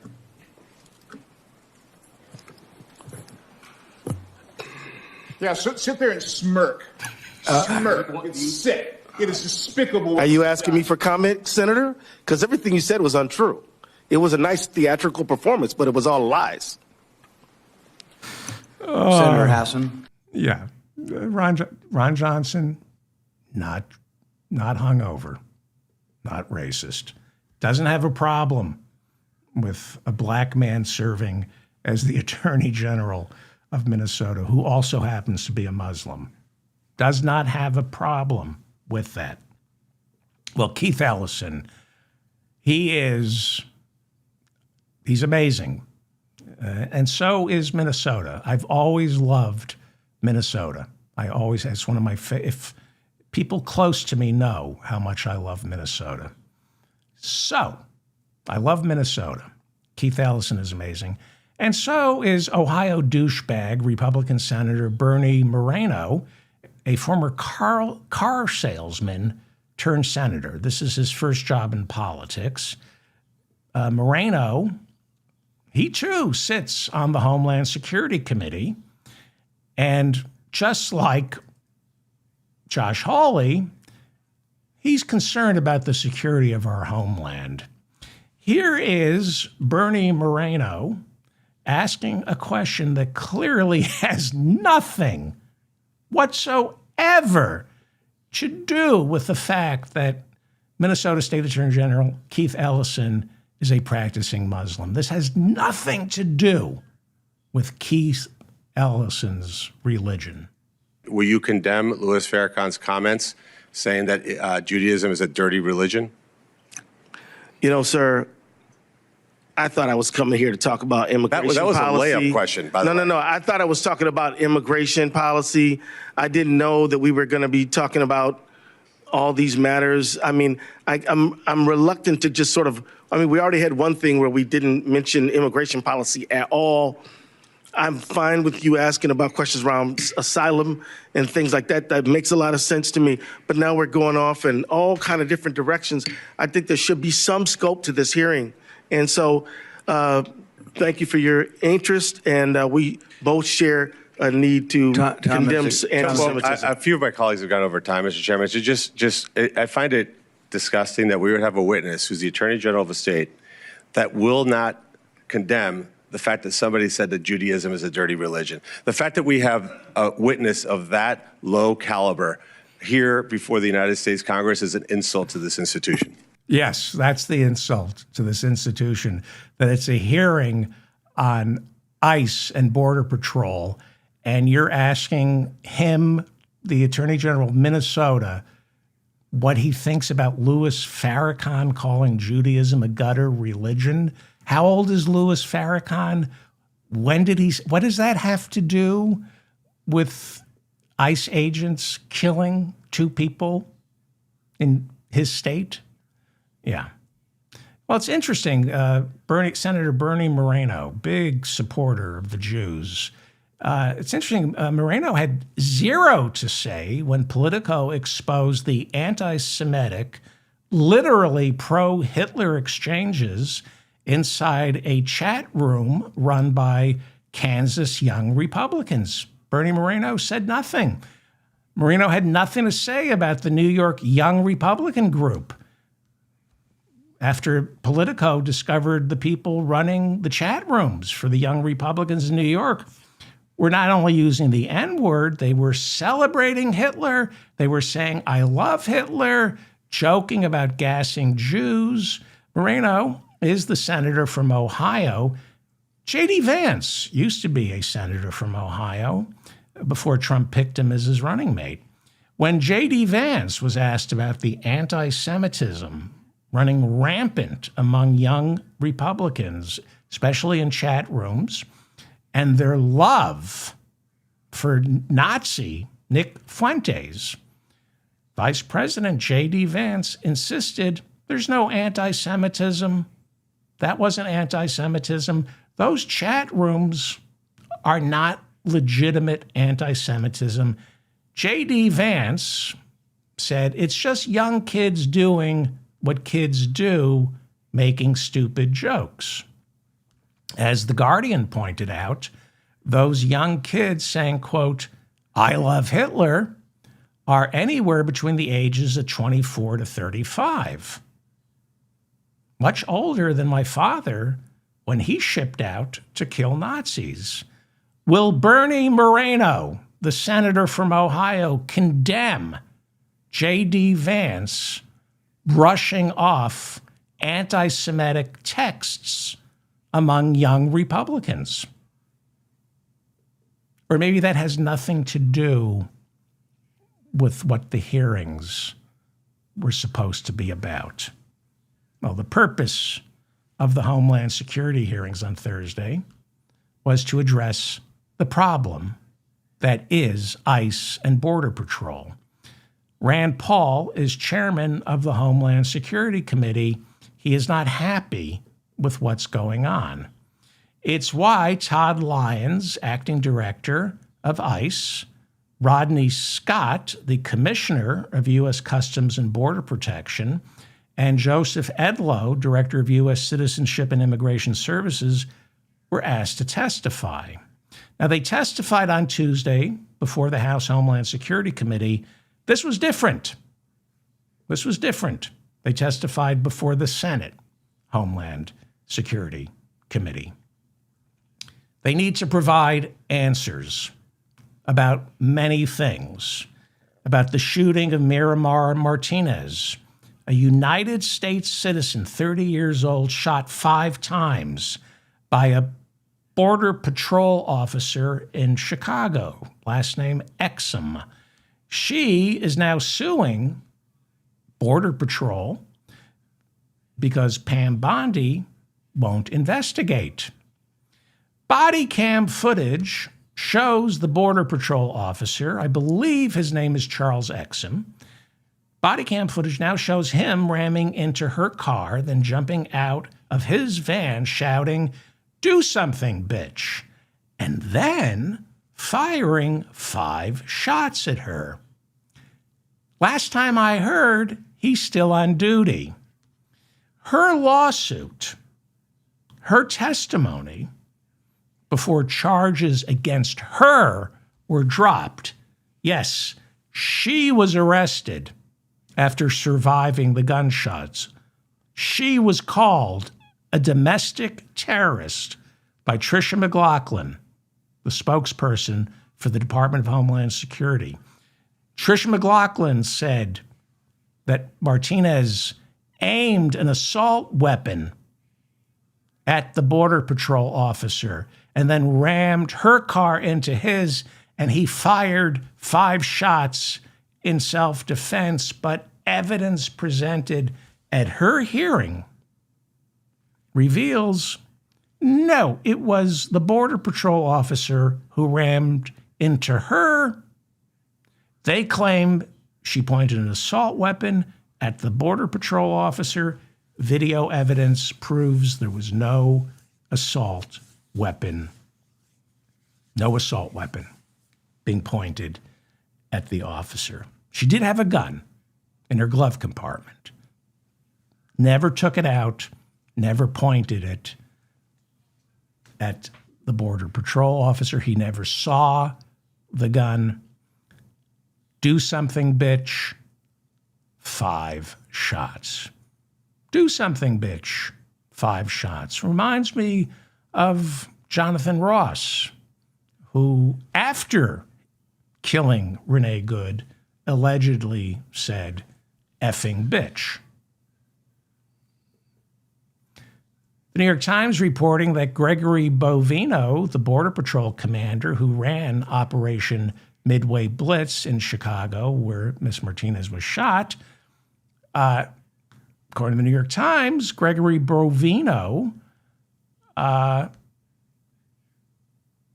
congratulated the Border Patrol officer for shooting the woman 5 times. I've talked about this. Immediately after shooting her, Exum, the Border Patrol officer, texted his fellow Border Patrol officers, 5 shots, 7 holes. I fired 5 rounds and she had 7 holes. Put that in your books, boys. And during the hearing, he said, yes, I texted that. And they said, why? He said, because I teach firearms, shooting, and I'm proud of my marksmanship. That's what he said. And then he said, it is what it is. Last time I checked, he's still on duty. And we have since learned that Gregory Bovino texted to him after the shooting, quote, "In light of your excellent service in Chicago, you have much yet left to do." And Bovino, who was running Midway Blitz, offered to extend Exum's retirement beyond the standard age of 57, praising his performance for shooting this woman and urging him to delay his retirement. There's still so much for you to do. See, we like the idea of law and order until we find out who we have to trust to keep us in line. And then there's the issue of the for-profit ICE detention centers. ICE is 20 years old. 2025 was the deadliest year inside ICE detention centers in the 2 decades that ICE has been around. More than 30 detainees died last year. There have been more than 4 deaths so far in 2026. There are reports of 100 people being forced to share one toilet, pregnant women denied medical care, hundreds and hundreds of children held in these detention centers. The New York Times has a big expose this morning about this. There are more children right now being held in detention centers, for-profit ICE detention centers, than ever before. They're being forced to eat rotting food. They can't see a nurse or a doctor. They go 14 hours a day without water. No soap, no showers, forced to wear the same clothes for weeks. But it's profitable. It's profitable. The good news is Geo Group, CoreCivic, doing very well. It's profitable. So Democrats, to their credit, have been very clear on what they want in order to fund ICE. They want judicial warrants, not administrative warrants to kick down doors and drag people out of cars. Masks off, body cameras on, badges clearly visible with the federal agent's ID displayed. Keep border agents and ICE agents away from schools, polling places, churches, houses of worship, and hospitals. Stop telling federal agents they have something called absolute immunity. There is no such thing as absolute immunity. It doesn't exist. They have qualified immunity. What these agents do have with Pam Bondi as Attorney General is a Justice Department that won't prosecute them. Stephen Miller declared, he said, by law, you have absolute immunity. What he means is you can do anything you want, and this Justice Department will not prosecute you. And this is why Democrats are demanding, in order to fund the Department of Homeland Security, a rider must be injected into the funding bill where state and local prosecutors have jurisdiction over the prosecution and investigation into killings of U.S. citizens or immigrants done by Department of Homeland Security agents, because Pam Bondi will not prosecute. Here is House Minority Leader Hakeem Jeffries on Thursday talking about the Department of Homeland Security bill that was before the Senate for a vote later that day. Now, this bill, to refresh your memory, passed the House the week before, despite Hakeem Jeffries urging Democrats in the House not to vote for it. 7 Democrats in purple districts voted for the funding bill to fund the Department of Homeland Security. Had those 7 Democrats held the line and voted against it, the bill would have gone down to defeat. Mike Johnson could only spare 1 vote. Here is Hakeem Jeffries, who, if Democrats win in November, will become the first black Speaker of the House. And yes, that matters. Get ICE under control. It's a rogue agency right now. Using taxpayer dollars to do harm to the American people. That's unacceptable. More of Hakeem Jeffries. Funding for ICE and the Department of Homeland Security should not move forward in the absence of dramatic changes that are bold, meaningful, and transformational. Period. Full stop. More. That's the House Democratic Caucus position, and that's the Senate Democratic Caucus position. And absent dramatic changes being built into the law, it's my expectation that any legislation that falls short of that will fail today in the United States Senate. Later that day, they were going to vote on the funding bill. I'm in the process of reviewing the most recent so-called offer from the White House. We'll take a look at it, but my preliminary assessment of it is that it falls short of the type of dramatic changes necessary in order to change ICE's out-of-control behavior and deliver immigration enforcement that actually focuses on violent felons who are here illegally, which is what the president promised to do, and he lied. More. We need to make sure that if ICE agents or DHS agents violate the law or are engaging in violent behavior that brings harm to everyday Americans, they are held accountable independently through state and local investigations and, if merited, criminal prosecutions. There's no indication that the White House is prepared to walk away from its outrageous position that federal agents who violate the law under the banner of ICE are able to benefit from so-called absolute immunity.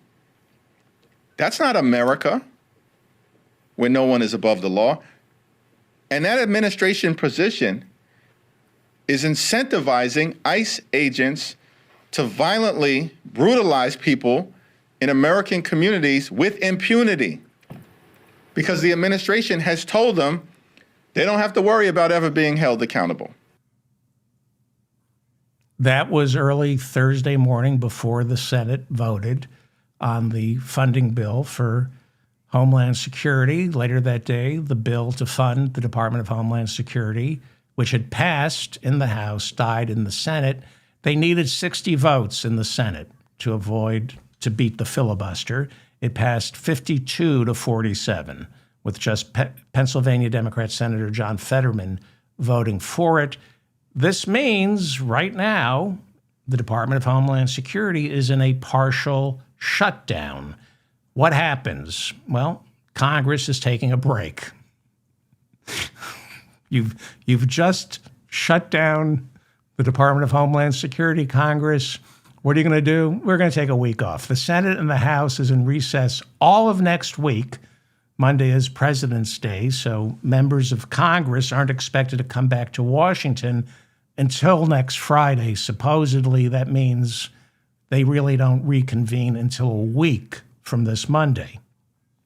But all of next week, we will be watching the Senate and House leadership negotiating or trying to negotiate some sort of deal. I don't know.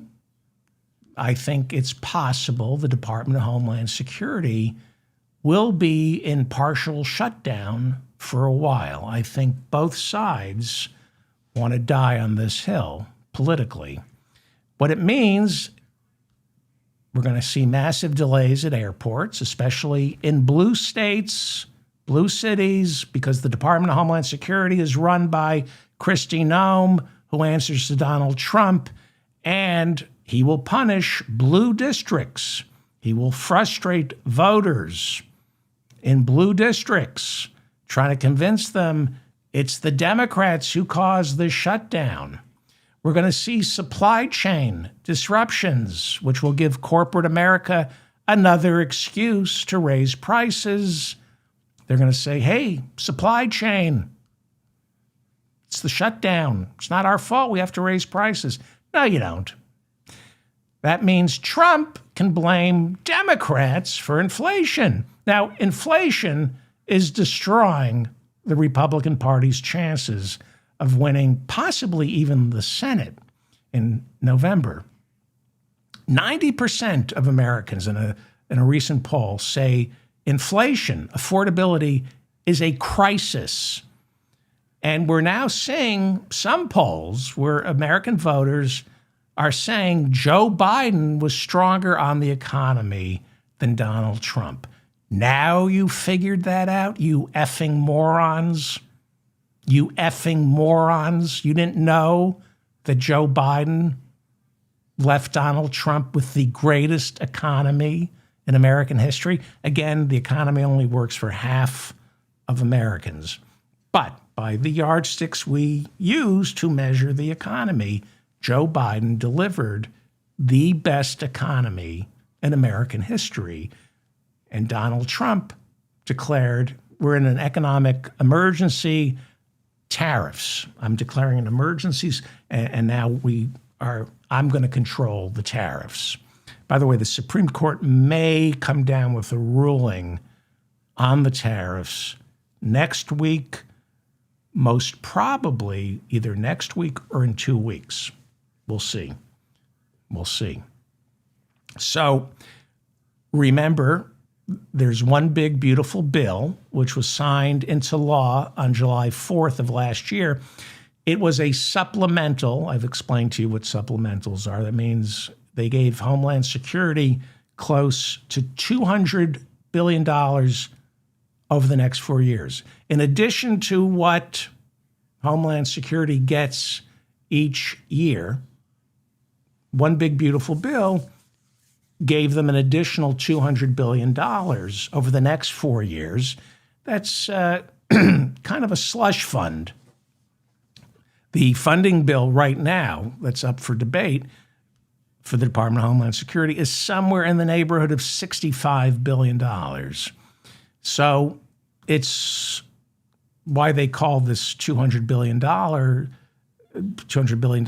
for the Department of Homeland Security from one big, beautiful bill, Trump's slush fund, because he can draw from that to keep immigration enforcement going.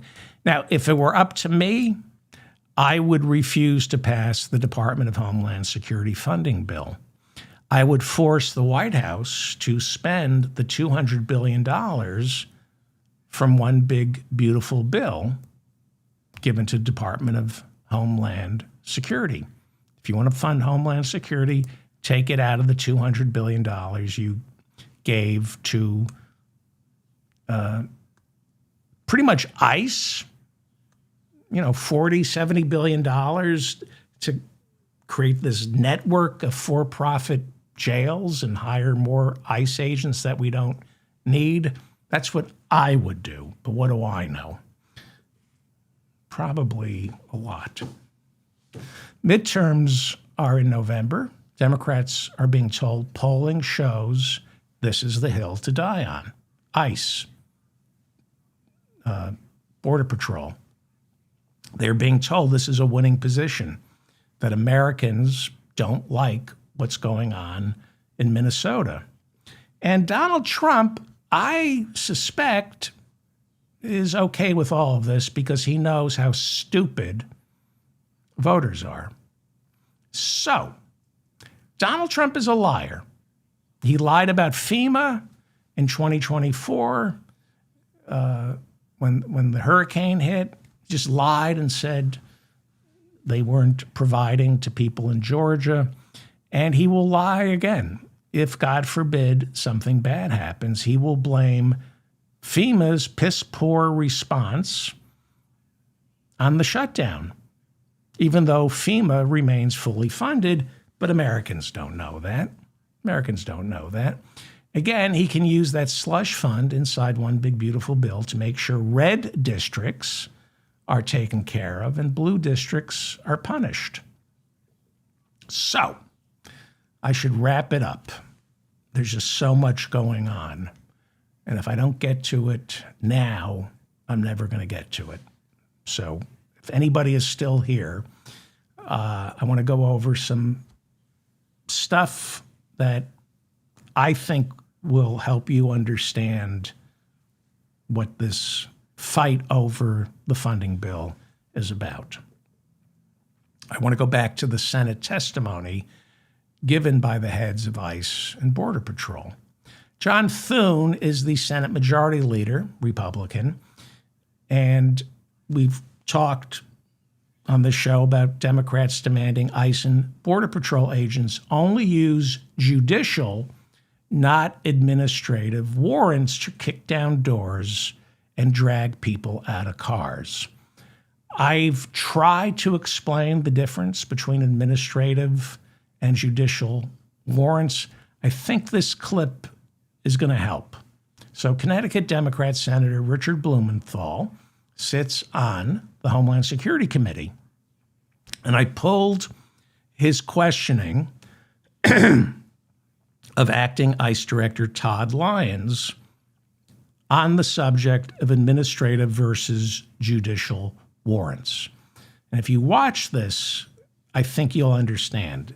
I edited it just a little because there are long pauses, and so I cut out the silences, so it's going to look a little choppy.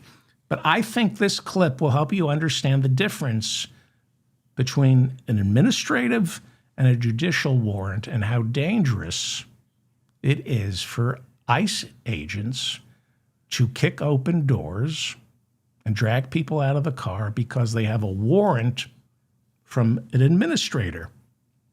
Not a lawyer, not a judge, just some flunky in Homeland Security who just signs the warrant. But let Senator Richard Blumenthal and Todd Lyons talk it out. I don't want to talk about new laws. I want to talk about a very old one, the Constitution of the United States, specifically the Fourth Amendment. This picture is of ICE agents forcing their way into the Minneapolis home of Garrison Gibson, banging down the door, detaining Mr. Gibson in front of his wife, Tiana, and their 10-year-old daughter and niece who happened to be there at the time. I don't know whether you're familiar with what happened here. It's one of many, many, many similar incidents that have happened all around the country, and it was done pursuant to what is called an administrative warrant. Okay, so we talked about this incident, and this guy was sent down to Texas on an administrative warrant. All right, continue. I'm going to hold up a copy of that warrant signed by an FDDO, who is, I believe, a member of the ICE workforce, another agent, a supervisory detention and deportation officer, not a judge, correct? Correct, Senator. So, in effect, this is not a warrant, it's a permission slip. It's a green light from another ICE agent to go bash down a door, smash into a home, detain and arrest someone without a judge finding probable cause and without any sort of objective, independent finding. Is that correct? No, sir. So the I-205 is the arrest warrant, but the I-205 is based on an executable final order issued by an immigration judge from the Department of Justice. And that order is from an immigration judge who is part of the executive branch, not an independent judge. But the warrant issued is simply a permission slip. Now, let's be very clear. You were a local police officer. Yes, sir. To bang down a door, barge into someone's home, if you're the FBI or a local police officer, you need a judicial warrant from a judicial officer, a judge, who is going to find or not probable cause, which has a specific meaning under the law. These ICE agents are banging down doors, doing the same thing without that kind of judicial warrant. What is so different about ICE that it regards itself as an exception to the Fourth Amendment? And the requirement for a judicial warrant is a Fourth Amendment requirement. We don't, Senator. There is case law, U.S. versus Lucas, 2007, which is out of the 8th District of Minnesota, which authorizes the entry of a home to catch a fugitive based on an administrative warrant. I beg your pardon, sir. It does not abrogate the Fourth Amendment. It does not say that ICE agents or CPP agents can simply bash down doors and barge into people's homes, terrorize their children, detain and arrest people without a judicial warrant. And there is nothing different about what ICE does as compared to the FBI or local police that would justify it.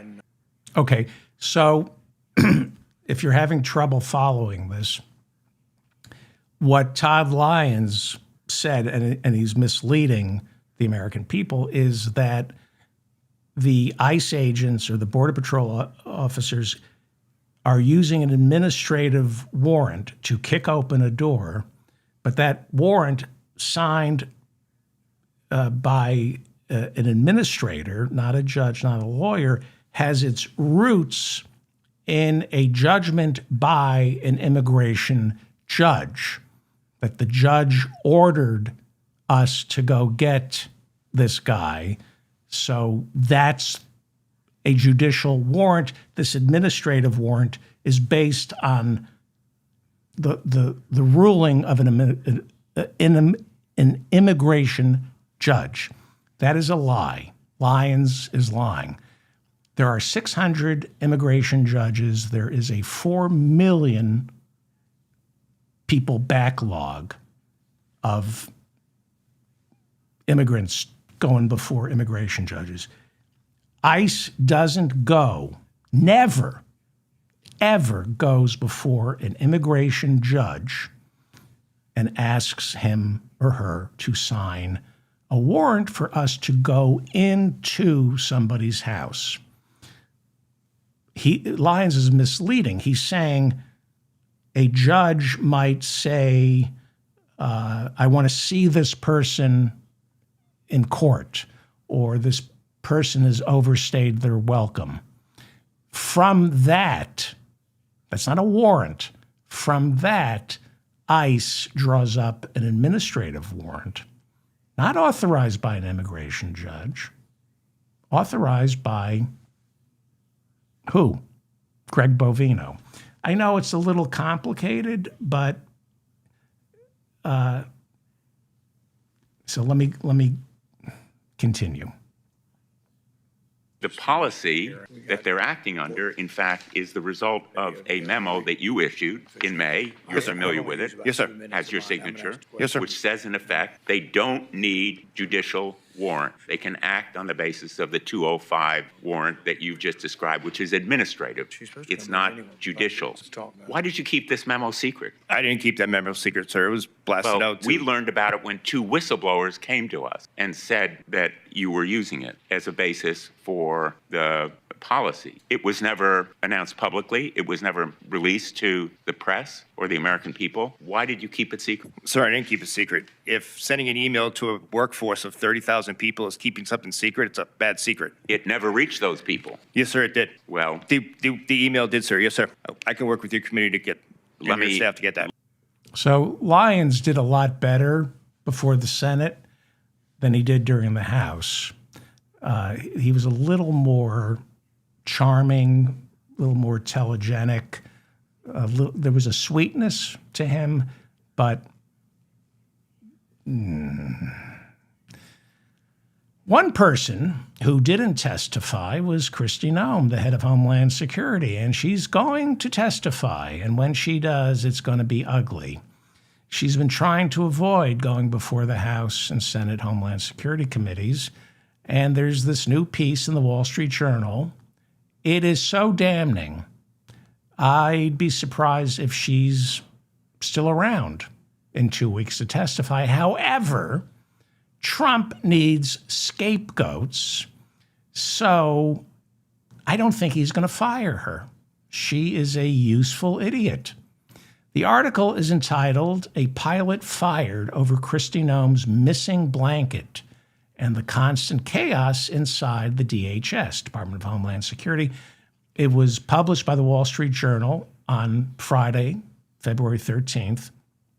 It's written by Michelle Hackman, Josh Dawsey, and Tarina Party. Now, the Wall Street Journal is a great newspaper. It's owned by Rupert Murdoch. It is a great newspaper. Its editorial board should rot in hell, but their reporters are honest. They cover Wall Street. And if you're looking to make a case against capitalism, read the Wall Street Journal, read Bloomberg. Just don't read their editorials. So this story on Kristi Noem is just horrendous. According to the article, if you were to ask anybody in the White House, deep in the White House, close to Trump in the Oval Office, they believe their biggest problem right now is the management of the Department of Homeland Security. They believe Kristi Noem and the ICE operations are a political liability. They don't believe the mission is a political liability. They believe the way it's being carried out by Kristi Noem is a liability. But she was hired precisely because she's an idiot, an ambitious idiot. So this is why fascists eventually fail. They destroy millions of lives, but eventually they fail because the only people who will work for a authoritarian or a fascist is a morally craven, ambitious idiot like Kristi Noem. And then there's the issue of Corey Lewandowski. Now, if you listen to my show, I talk a lot about Corey Lewandowski, and he's mentioned in this article in the Wall Street Journal. So, according to the Wall Street Journal, Corey Lewandowski and Kristi Noem aren't even hiding their affair. He serves as her de facto chief of staff. He's not the official chief of staff. And the word is Kristi Noem, for her own personal security, has moved into Coast Guard housing for safety. And Corey Lewandowski is seen constantly going in and out of her apartment. There's also the problem of his being called a special government employee, meaning he can only work for the federal government for 130 days. And after 130 days, he has to disclose his financials.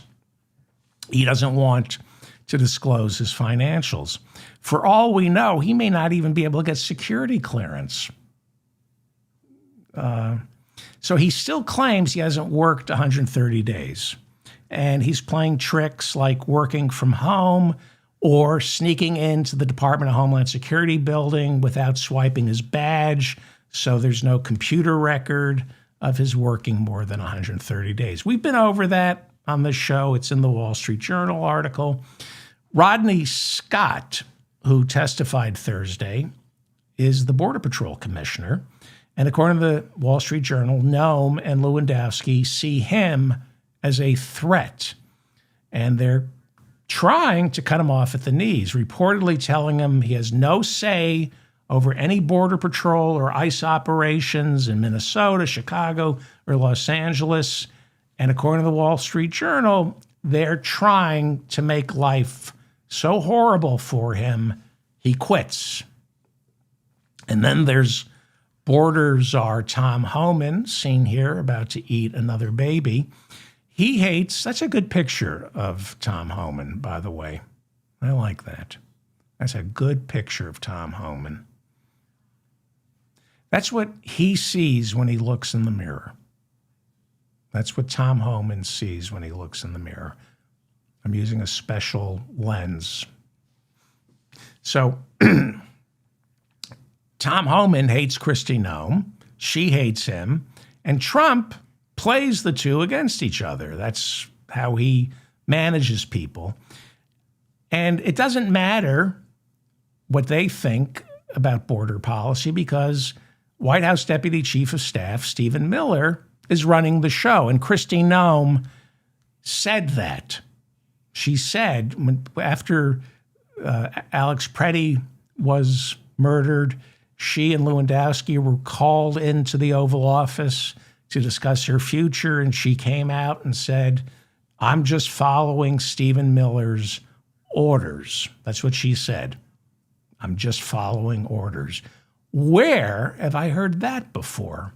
So Noem and Lewandowski are thinking about Kristi Noem's next job. They think she can be president. They think she can get the Republican nomination. As I've said, she's certainly stupid enough to get the Republican nomination. So Noem, according to the Wall Street Journal, screams at her staff whenever Tom Homan appears on television. If she feels Tom Homan, the border czar, is getting more face time on television than she is, she screams at her staff. The Journal writes about the $200 million of your money that the Department of Homeland Security spent producing Noem's Leave Now commercials, where she sits on a horse in chaps and a cowboy hat in front of Mount Rushmore, telling immigrants to self-deport. I saw 3 seconds of that commercial, and I tried to self-deport. A large chunk of that $200 million ad budget went to the husband of Tricia McLaughlin. She's the official spokesliar for Homeland Security. Her husband got a couple of $1 million to produce some of those commercials. And Trump is reportedly upset that $200 million has been spent on this crap because he knows it has nothing to do with border security. It's all about burnishing Kristi Noem's image so she could run for president in 2028. It's you and I paying $200 million for her campaign advertising. Then there are the 2 private jets that she authorized the purchase of for her and Corey. Each one costs more than $70 million, and they're completely tricked out. They have a private cabin in the back with suites, beds, a shower, which, according to the Wall Street Journal, she and Corey Lewandowski share, that they sleep in the back of the jets as they travel around on one of the 2 private jets they bought for themselves with your money. At the same time, the Department of Homeland Security can't cut a check for more than $100,000 to an outside contractor unless it's first approved by Noem, but really Corey Lewandowski. That's why that he's like making deals with contractors, because why? Because when he's no longer the de facto Homeland Security Chief of Staff, he goes to the contractors and says, hey, you made a lot of money off me. Give me a job where I don't have to come in. That's how it works, the revolving door. So she bought 2 jets for her and Corey, but she won't allow anybody to spend more than $100,000 without Corey authorizing it. As I keep reminding you, when the flash floods hit Central Texas last July, it took Kristi Noem 3 days to approve payment for a search and rescue team of helicopters. But by then, 3 days, it was too late to find any of their survivors. 137 ended up dead. Well, Corey Lewandowski has been charged by police in Jupiter, Florida, as well as by several women. He's been accused by several women of physical and sexual assault. He was arrested in Jupiter, Florida. They didn't prosecute. Or maybe they did. According to the Wall Street Journal, despite being arrested, despite countless women stepping forward, accusing him of physical and sexual assault, Corey Lewandowski desperately wants the Department of Homeland Security to issue him not just a badge, but also a gun. But he's had 0 training. So that means he should be working for ICE. If he's had no training, he should be working for ICE. A lawyer for ICE refused to issue the badge and the gun. An ICE lawyer said no, he has no training, and he's not an official government employee, which means he hasn't had the security screening, no gun. That lawyer, who refused to sign off on the gun and the badge, was immediately demoted by Kristi Noem. And according to the Wall Street Journal, Lewandowski, who's not allowed to wear a Homeland Security badge, has been seen walking around wearing a badge. Then there's this lovely tidbit about Kristi Noem's favorite blanket. She has a favorite blanket. When she and Corey were flying together on a U.S. Coast Guard jet. The pilot gathered up all her belongings when she exited, and the pilot was supposed to bring all her stuff to the car. And when the pilot delivered all her stuff, Corey and Christy realized the pilot forgot to bring her favorite blanket. He thought the blanket belonged to the Coast Guard, so he left it on the plane. He didn't know it was Kristi Noem's favorite blanket. And reportedly, Corey Lewandowski had a meltdown and fired the pilot because of his carelessness. He didn't bring the blanket. The pilot was eventually rehired because there's a staffing shortage. Gee, I wonder why. Meanwhile, Kristi Noem is a horrible, horrible monster, a puppy killer who is stupid and lies with abandon. When Alex Preddy and Renee Good were executed by federal agents, Kristi Noem immediately called them domestic terrorists. Remember? Gary Peters is the senior U.S. Senator from Michigan. He is the ranking member of the Senate Homeland Security Committee. And I'm going to play you a clip. I'm going to show you why it's horrible that Kristi Noem called Alex Preddy and Renee Good domestic terrorists. I'm going to show you why it's not just irresponsible, why it's not just an impeachable offense, borderline criminal. I'm going to show you, and she's been warned. She kept calling Abrego Garcia, the kid from Maryland who got sent to the dungeon in El Salvador. She kept calling him a domestic terrorist, and a judge told her to knock it off. You're tainting the jury pool. She wouldn't stop. Here is Senator Peters, Democrat, on Thursday, asking ICE Director Todd Lyons and Rodney Scott, the current commissioner of U.S. Customs and Border Protection. He wants to know, how is it that Kristi Noem concluded within hours after the execution of Renee Good and Alex Preddy that they were domestic terrorists? The video is very clear. And yet we had the Trump administration claim that he was attempting to inflict mass casualties. You're going to have to explain how you had that come to that, how the Trump administration came to that conclusion when you can't even come to the conclusion that he may have been resisting when he was laying flat on his back with being beaten. How did they come to the fact that he was going to have those mass casualties? And then, quote, Secretary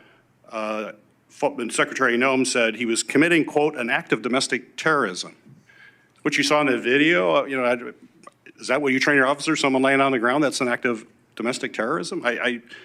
Commissioner Scott and Acting Lyons, did you provide Secretary Noem with an assessment of what Mr. Preddy was engaged in and that he was engaged in domestic terrorism? Is that why she said that? Is because you told her?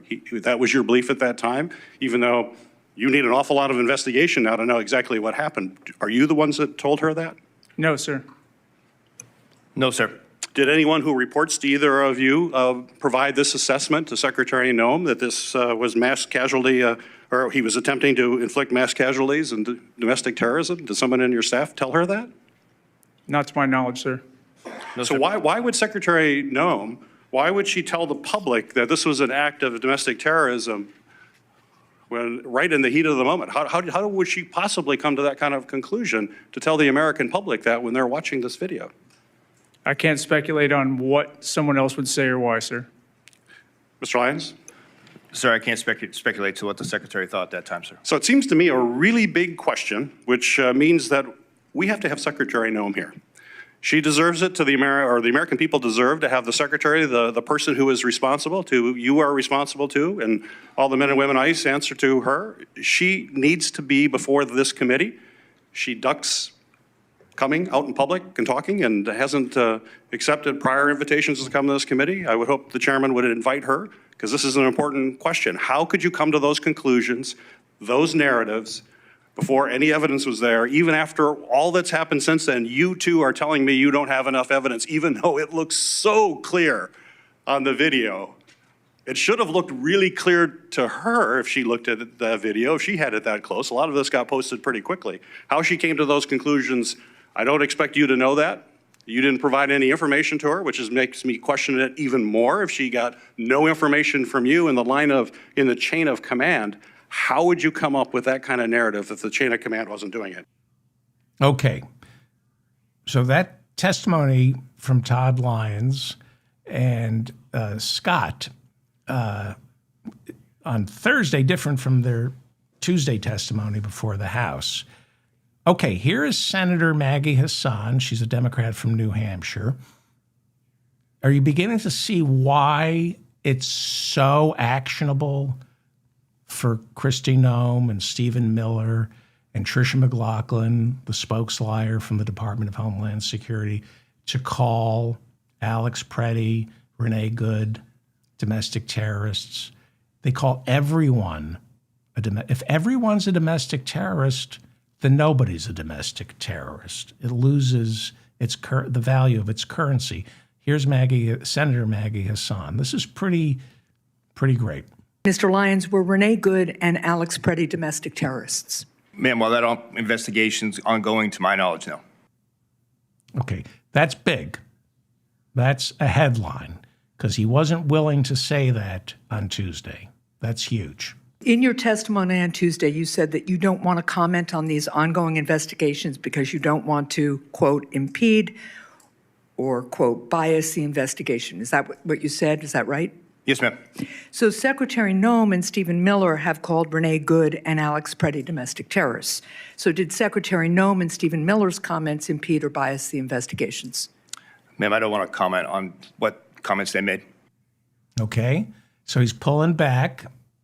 Okay, let's keep listening. But again, I don't want to put my finger on the scales of the investigation. It'd be too Well, presidential. I understand you don't speak for them, and I'm not asking you to. I'm asking whether having the Secretary of Homeland Security and the President's Homeland Security Advisor call the subjects of an ongoing investigation domestic terrorists, whether their doing that impedes or biases those investigations.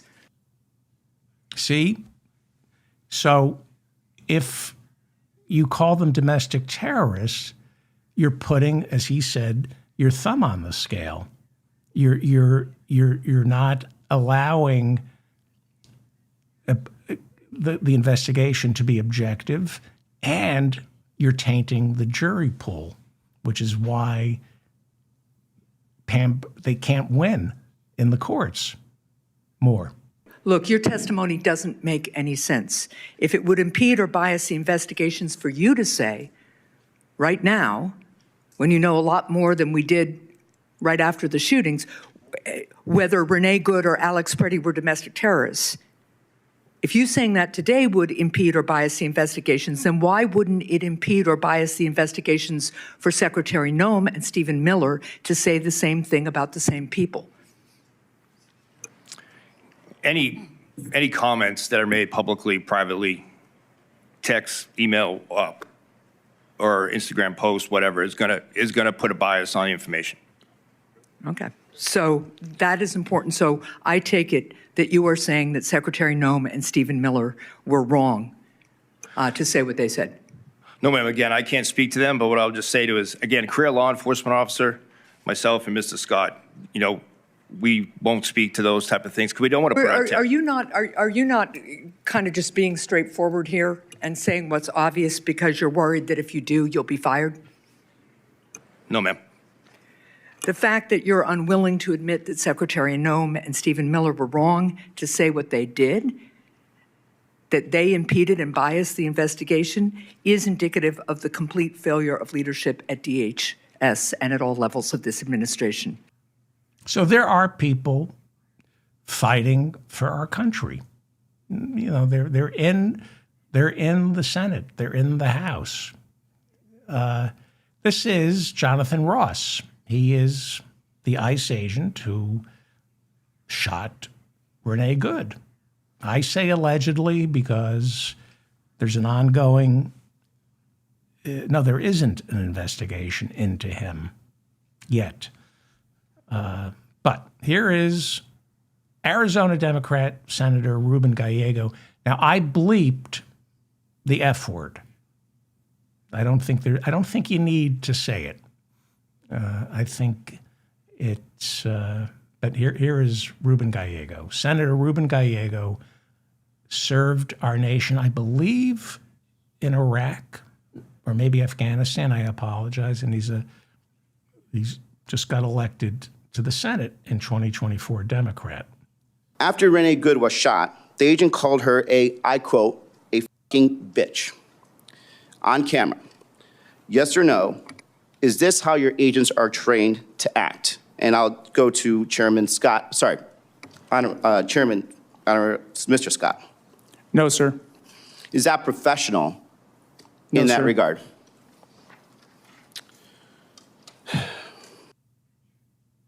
Yeah. Now, last time I checked, Jonathan Ross still on duty. More from Arizona Democrat Senator Ruben Gallego. Your agents, Director Lyons, are trained in weapons handling, correct? Yes, sir. If you look at the Renee Good shooting, why is the agent holding a camera phone and a weapon at the same time? So, sir, I don't want to comment on the ongoing investigation just because that's still being determined at this time. But can I just go back to one thing, sir, that you mentioned earlier? I want to ask further questions on this. Has there ever been an order to any agents, CBP agents in Minnesota or other place, for them to be recording on their personal phones to essentially be somewhat social influencers or to pass, the media on to up? Has there ever been any orders given for people to be holding or for agents to be recording while they're, doing these stops or engaging with the public? Sir, there's never been an order to do that. Agents have used it as far as if they were going to make an arrest, say, on an agitator. The U.S. Attorney was requiring to have video leading up to the event, so officers have used that for that. For video from a handheld, from a phone? If they had a body camera available, from the body camera or from any type of recording device. But the reason there's a difference is because the body cam is designed for a police officer or law enforcement to engage while still being able to have full scope of knowledge what's happening, be able to detain, be able to escalate if they need to escalate. What I saw and what the world saw for me is the fact that there was an agent that was moving around a vehicle with a camera phone recording and his hand on the weapon. In what world, in what training between all of your training in weapons handling, have you ever been taught what the appropriate use of you holding a weapon and at the same time recording on a camera phone? Did you have any of that type of training at all in your time in ICE, law enforcement, or through CBP? No, sir, I haven't. But again, we look at every instance, no matter what it is. So shouldn't there be some kind of command or directive that comes down from CBP headquarters, knowing that this is unprofessional conduct that probably created and put the officer and probably the civilian in a situation that ended up escalating to a shooting, that maybe you shouldn't be holding a camera, trying to be influencer, and wielding a weapon at the same time? So, we all saw the videos. We all know what the truth is. If you pay attention to what's going on when people are sworn under oath, it's a different conversation than what you see on Fox and CNN when people are arguing. You can get away with saying, she tried to run him over. You watch a Senate congressional hearing, you're under oath. It's a different conversation, a much better conversation. This is C-SPAN. These hearings are way more important than the food fights on network or on the news networks. Okay, I'm going to wrap it up. Rand Paul, chairman of the House Judiciary Committee. I'm going to play you two clips, And I made sure to take out, there's nobody getting shot. No, you're not going to hear the sound of a shot. You may see some pepper spray. You may see Alex Preddy getting pepper sprayed. But I think this is pretty amazing.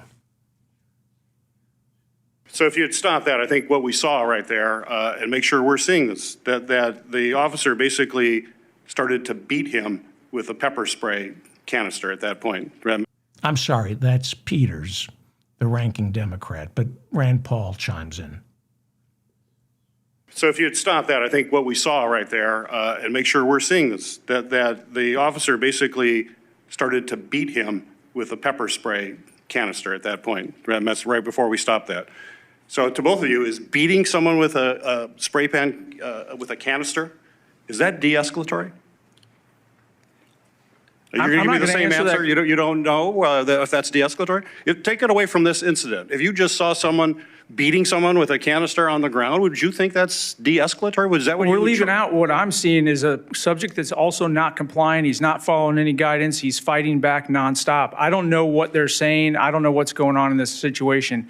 I know that they're all being interviewed what was going on, and that will be part of the official record. But I can't answer whether that's appropriate or not. It depends on what a reasonable officer saw at that time. So is that part of training? Do you train officers to beat somebody with a canister? If there are only several officers holding someone down? Okay. And now here's, I believe, Rand Paul. So let's say hypothetically 2 women were yelling at one of your officers. Is it okay to violently shove them to the ground? No, sir. Mr. Lyons? No, sir. All right. I thought I had more. I don't. I had a good clip. That's late. There was more. We'll get to it on the next show. I'm David Feldman, reminding you to stay strong and protect the weak. Thank you to Bob and Mila in the chat room. Thank you to everybody who watches this show live. We were delayed about an hour and 10 minutes. I don't want to get into it, but thank you for waiting for me. I apologize for keeping you waiting. It's a miracle I didn't break anything. It was so frustrating. Please share this episode, hit the notification bell, hit the like button so I remain in your feed. And I think I'm going to take the weekend off, unless something happens. But thank you for listening to me. I know it was a long show, but anyway, thank you.